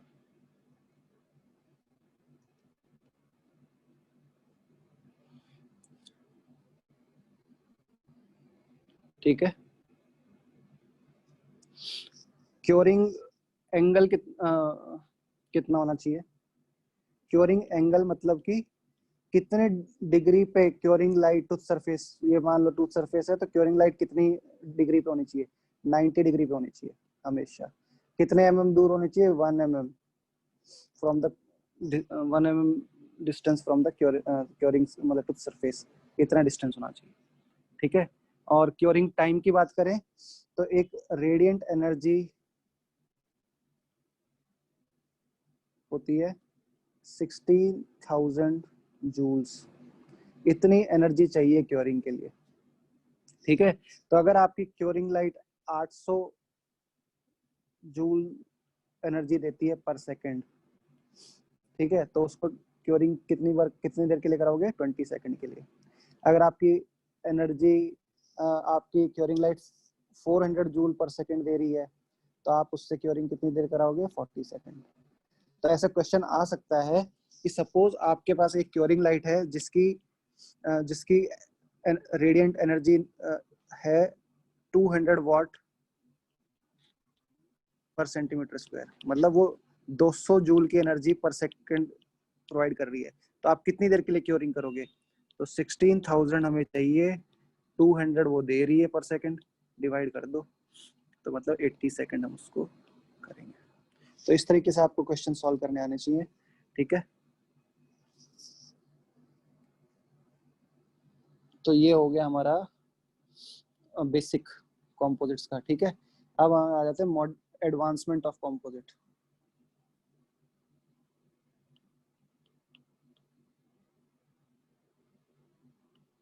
ठीक है, एडवांसमेंट ऑफ कंपोजिट में पहला तो साइलोरेन कंपोजिट में आपको बता चुका हूं। साइलोरेन कंपोजिट, ऑक्सीरेन रिंग होती है उसके अंदर, पॉलीमराइजेशन श्रिंकेज लेस देन 1% होती है। ठीक है, दूसरा इसके अंदर है SDR। SDR का फुल फॉर्म है स्मार्ट डेंटिन रिप्लेसमेंट, मतलब जो डेंटिन को रिप्लेस कर दे, इसको बोलते हैं बल्क फिल कंपोजिट। क्या बोलेंगे, बल्क फिल कंपोजिट। ये जो बल्क फिल कंपोजिट होते हैं उसमें से एक कंपोजिट है SDR, जिसको बोलते हैं स्मार्ट डेंटिन रिप्लेसमेंट। जिस कंपनी ने ये बनाया उसका नाम है डेंटस्प्लाई। ठीक है, डेंटस्प्लाई ने बनाया था ये SDR। अब ये क्या करता है SDR, ये 4 mm के बल्क में क्योरिंग करता है। मतलब आप नॉर्मल कंपोजिट को आप 2 mm तक ही क्योर कर सकते हो, इसको 4 mm में कर सकते हो।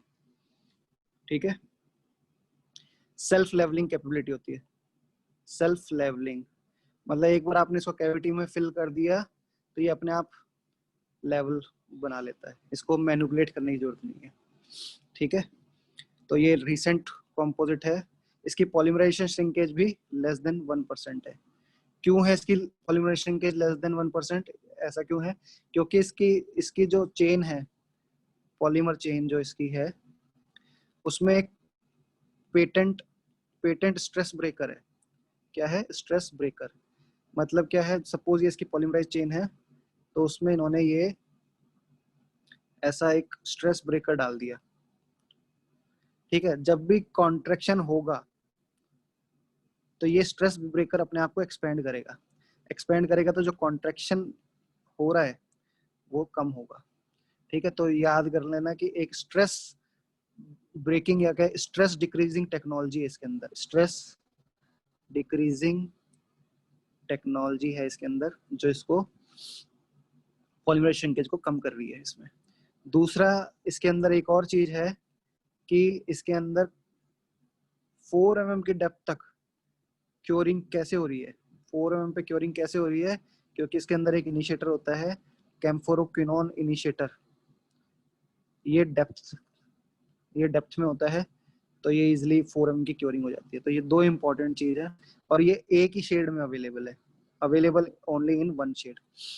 और अलग अलग टाइप के बल्क फिल कॉम्पोजिट हैं, ये तो एक ही बल्क फिल कॉम्पोजिट बताया, और भी बल्क फिल कॉम्पोजिट है, जैसे वीनस बल्क फिल, ठीक है, आइवोक्लेयर का बल्क फिल, और है टेट्रिक,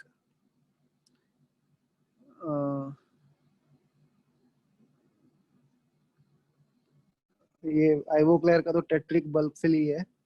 फिर और है उसका फिलटेक बल्क फिल। तो अलग अलग बल्क फिल कॉम्पोजिट है, एक है सोनिक फिल, ये सब क्या है, बल्क फिल कॉम्पोजिट है अलग अलग, ठीक है। तो ये जो आइवोसिरिन वाला है, आइवोक्लेयर वाला टेट्रिक बल्क फिल, इसके अंदर एक पॉलीमराइजेशन मॉड्यूलेटर होता है जिसका नाम है आइवोसरीन। बस ये एमसीक्यू आ सकता है, इसलिए मैंने बता दिया कि आइवोसरीन किस में मिलेगा, आइवोक्लेयर का जो बल्क फिल है टेट्रिक बल्क फिल, उसमें मिलता है आइवोसरीन। ये आइवोसरीन डेप्थ में क्योरिंग के लिए इंपॉर्टेंट है, डेप्थ में क्योरिंग करवाता है, ठीक है। ये सब 4 mm के बल्क में क्योरिंग करते हैं, 4 mm या उससे ज्यादा, इसलिए इनको बल्क फिल कॉम्पोजिट बोलते हैं। नॉर्मल क्योरिंग सिर्फ 2 mm की हो सकती है, लेकिन इसमें इतनी ज्यादा, तो ये रीजन, ठीक है, इसको बोलते हैं बल्क फिल कॉम्पोजिट, ठीक है। फिर उसके बाद आ जाता है अगर हम कहें ये इम्पोर्टेंट चीज है, ये हो गया कवर। उसके बाद एक आता है स्मार्ट कॉम्पोजिट्स।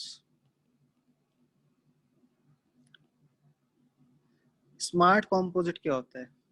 स्मार्ट कॉम्पोजिट वो कॉम्पोजिट जो एनवायरनमेंट चेंजेस को पता कर ले, ठीक है। मान लो एक टूथ पे आपने स्मार्ट कॉम्पोजिट लगा दिया, तो उसको पता चला कि जैसे सलाइवा की पीएच 5.5 से कम हुई क्रिटिकल पीएच से, तो वो क्या कर देगा, स्मार्ट कॉम्पोजिट अपने अंदर से कैल्शियम, फॉस्फेट और फ्लोराइड ये रिलीज कर देगा, और ये रिलीज कर देगा तो सलाइवा को सुपर सैचुरेट कर देगा, सलाइवा को सुपर सैचुरेट कर देगा। तो अब टूथ से डीमिनरलाइजेशन नहीं होगा, टूथ से डीमिनरलाइजेशन नहीं होगा।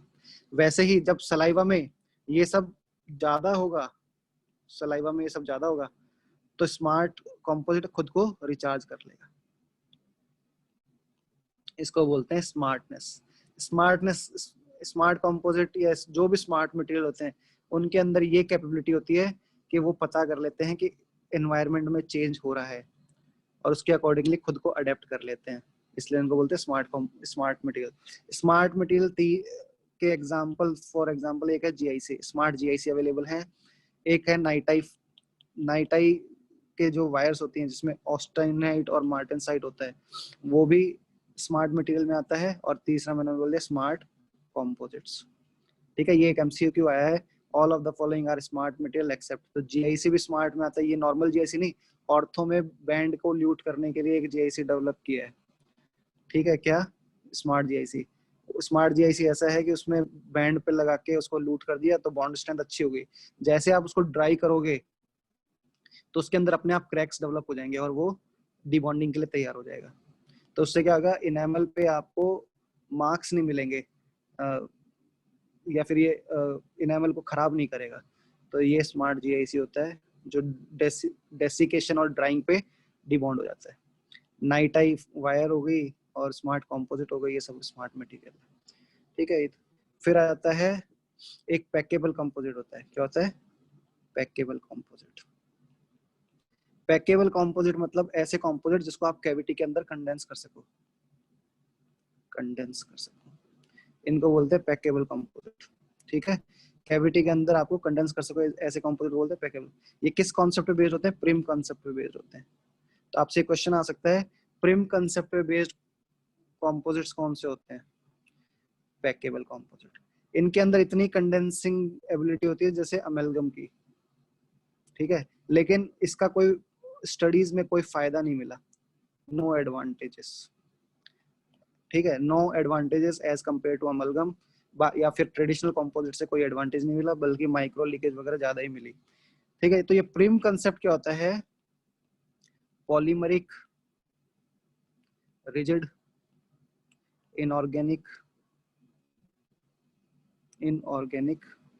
Matrix material.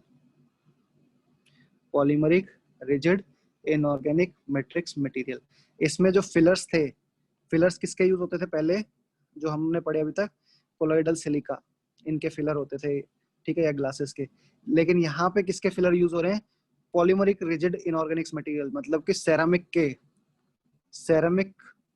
के फाइबर्स, इनको इनऑर्गेनिक, इनका जो स्कैफोल्ड होता है, इनका जो एक गुच्छा होता है, उस सेरामिक फाइबर के स्कैफोल्ड को फिलर्स की तरह यूज किया गया है। उस टाइप के स्ट्रक्चर को बोलते हैं polymeric rigid inorganic matrix material. इसके ऊपर बेस्ड था ये पैकेबल कंपोजिट्स। तो ये एमसीक्यू आपके एग्जाम में आ सकता है कि पैकेबल कंपोजिट में क्या होता है। ठीक है, उसके बाद मैं अभी एक स्लाइड दिखाऊंगा जिसमें आपको इनकी वैल्यूज वगैरह भी दी हुई होंगी, इनके फिलर पार्टिकल की, वो वहां से आप देख सकते हैं। फिर पैकेबल के बाद आया फ्लोएबल कंपोजिट। फ्लोएबल कंपोजिट एक ऐसा कंपोजिट है जिसमें फिलर कंटेंट है लो। ठीक है, फ्लोएबल कंपोजिट में फिलर कंटेंट लो है, इसलिए उसकी विस्कोसिटी कैसी है? ज्यादा, मतलब कि फ्लोएबल है। ठीक है, फ्लोएबल कंपोजिट 2 जनरेशन आई, first generation and second generation. First generation में फिलर लोडिंग बहुत ही कम थी, 25%। सेकंड जनरेशन में फिलर लोडिंग इंक्रीज करके 45% तक इंक्रीज कर दिए। फर्स्ट जनरेशन में मार्जिनल गैप वगैरह ज्यादा देखने को मिले थे और स्ट्रेंथ बहुत पुअर थी। सेकंड जनरेशन स्टिल एक्सेप्टेबल है। तो इनको फ्लोएबल कंपोजिट को कहाँ का यूज करते हैं? पिट एंड फिशर सीलेंट में यूज कर लेते हैं, पिट एंड फिशर सीलेंट में यूज कर लेते हैं। ठीक है, as a base under restoration कर लेते हैं, बेस अंडर रेस्टोरेशन कर लेते हैं। ठीक है, ये इसके यूज हैं, pit and fissure sealant, base under restoration. या फिर कोई बहुत ही एस्थेटिक एरिया है तो वहां पे भी आप यूज कर सकते हो फ्लोएबल कंपोजिट की। डिसएडवांटेज क्या होगा? पॉलीमराइजेशन श्रिंकेज इनमें ज्यादा देखने को मिलेगी, स्ट्रेंथ कम मिलेगी, एस्थेटिक ये ज्यादा होंगे। ये होता है फ्लोएबल कंपोजिट। ठीक है, इस पे आपको पता होना चाहिए। ठीक है, नेक्स्ट आ जाते हैं पॉलीमराइजेशन श्रिंकेज को कम करने की स्ट्रेटेजी, डिक्रीज करने की स्ट्रेटेजीज। ठीक है, तो पॉलीमराइजेशन श्रिंकेज को डिक्रीज करने की स्ट्रेटेजीज में एक आता है क्योरिंग मैकेनिज्म। ठीक है, क्योरिंग किस तरीके से करनी है? एक तो है इंक्रीमेंटल बिल्डअप। इंक्रीमेंटल बिल्डअप मतलब आप छोटे छोटे इंक्रीमेंट्स में बिल्ड करो। ठीक है, 1 to 2 mm के इंक्रीमेंट में बिल्ड करो।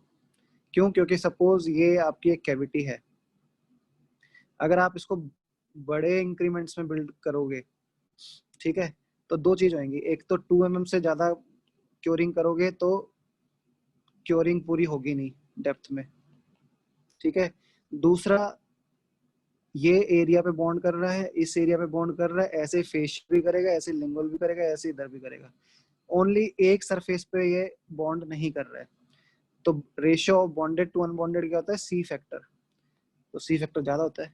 अगर आप इसको छोटे छोटे इंक्रीमेंट में बिल्ड करोगे, लाइक ये किया फिर ये किया, तो आपने ये साइड वाले, एक इस साइड का, एक इस साइड का, एक फेशियल और एक लिंगुअल, आपने एरिया रिड्यूस कर दिया। तो कहीं ना कहीं कैविटी का सी फैक्टर आपने रिड्यूस कर दिया। तो इंक्रीमेंटल बिल्डअप से आप क्या कर रहे हो? सी फैक्टर को रिड्यूस कर रहे हो कैविटी के, इसलिए आप छोटे छोटे इंक्रीमेंट। तो एक तो प्रॉपर क्योरिंग हो रही है, डेप्थ ऑफ क्योर हो रही है, और दूसरा सी फैक्टर रिड्यूस हो रहा है, इसलिए हम क्या करेंगे? Incremental build up. अगर आपसे पूछा जाए best technique for incremental build up क्या है, तो बेस्ट टेक्निक होती है ऑब्लिक। ठीक है, और कौन कौन सी हो सकती है? बेस्ट तो ऑब्लिक है।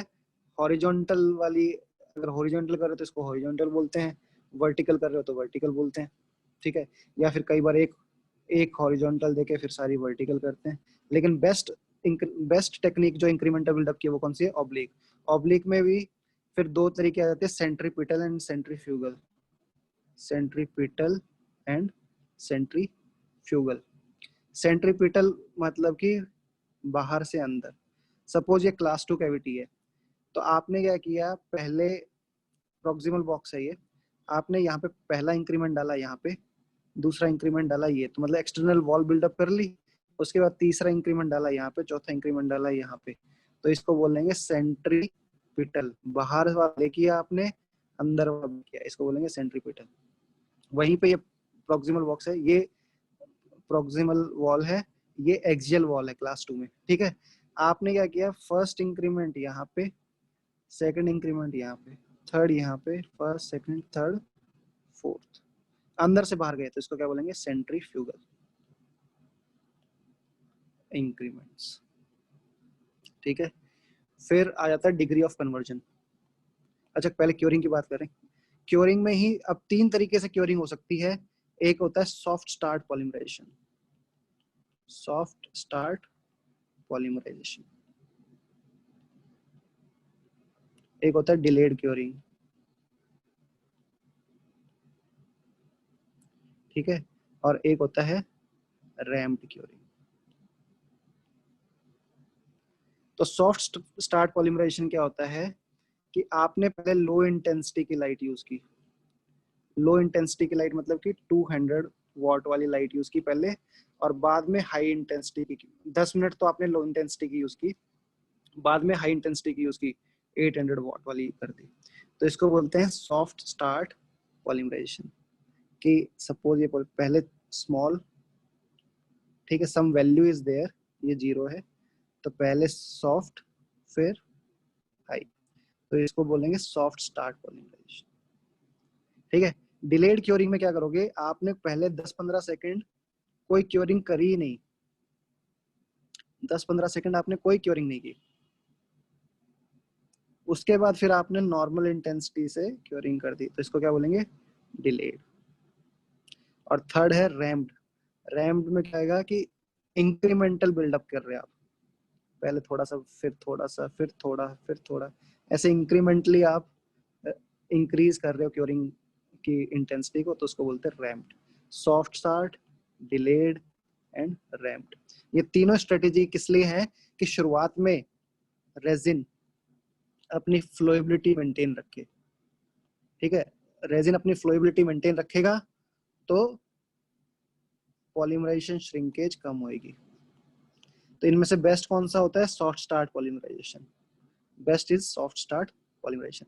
या फिर इसको डायग्राम में ऐसे भी दिखाते हैं कई बार, ऐसे सॉफ्ट स्टार्ट पॉलीमराइजेशन और फिर ये। ठीक है, तो ये समझना बहुत जरूरी है। सॉफ्ट स्टार्ट पॉलीमराइजेशन हो गया, इंक्रीमेंटल बिल्डअप हो गया, ये सब पॉलीमराइजेशन श्रिंकेज को कम करने के तरीके हैं। और हमने क्या किया था, हमने ऑक्सीजन रिंग या SDR मटेरियल, ये मटेरियल में इनोवेशन कर दी जो पॉलीमराइजेशन श्रिंकेज को कम कर रहे हैं। ठीक है, एक लास्ट टॉपिक रह गया, depth of degree of conversion. Degree of conversion ये क्या होता है, हो क्या रहा है, double bond is converting into single bond जब क्योरिंग हो रही है, तो कितना डबल बॉन्ड सिंगल बॉन्ड में कन्वर्ट हो गया है उसको बोलते हैं डिग्री ऑफ कन्वर्जन। जब भी 60% कन्वर्ट हो जाए, 60% डबल बॉन्ड सिंगल बॉन्ड में कन्वर्ट हो जाए, तो समझ लो क्योरिंग सफिशिएंट हो गई है, क्योरिंग इज सफिशिएंट। ठीक है, तो जब भी 60% डबल बॉन्ड सिंगल बॉन्ड में कन्वर्ट हो जाए उसको बोलते हैं क्योरिंग सफिशिएंट हो गई है। ठीक है, तो ये MCQ आ सकता है कि how much degree of conversion is sufficient for proper curing 60%, मतलब कि 60% double bond is converted to single bond, ये है डिग्री ऑफ कन्वर्जन। ठीक है, इसी के साथ आपका जो ये कंपोजिट टॉपिक है ये मेरी तरफ से एज अ मटेरियल वाला जो पोर्शन है वो मैंने कंपोजिट का खत्म कर दिया है। ठीक है, लेकिन जो कैविटी प्रिपरेशन वाला जो कंपोजिट का पार्ट है वो हम जब स्टेप्स इन कैविटी प्रिपरेशन पढ़ेंगे उसमें हम थोड़ा डिस्कस करेंगे और तभी हम उसको थोड़ा सा कवर करेंगे। ठीक है, कल अब हम पढ़ेंगे अमेलगम। ठीक है, एमएलगम और डायरेक्ट फिलिंग गोल्ड के बारे में थोड़ा सा पढ़ेंगे और एमएलगम की कैविटी प्रिपरेशन के बारे में थोड़ा सा पढ़ेंगे। ठीक है। ये हमारा कल का टॉपिक होगा। इसी के साथ मैं आज का टॉपिक खत्म करता हूँ। All the best and study well. ठीक है, किसी को कोई डाउट हो तो ग्रुप पे पूछ लीजिएगा, फिर मैं वहाँ पे आंसर कर। आज जाके कॉम्पोजिट डेंटल मटेरियल से भी और कंजर्वेटिव डेंटिस्ट्री इन दोनों जगह से लगाना है। ठीक है, तभी आपके डाउट्स आएंगे और फिर उनको हम क्लियर करेंगे। Okay, thank you.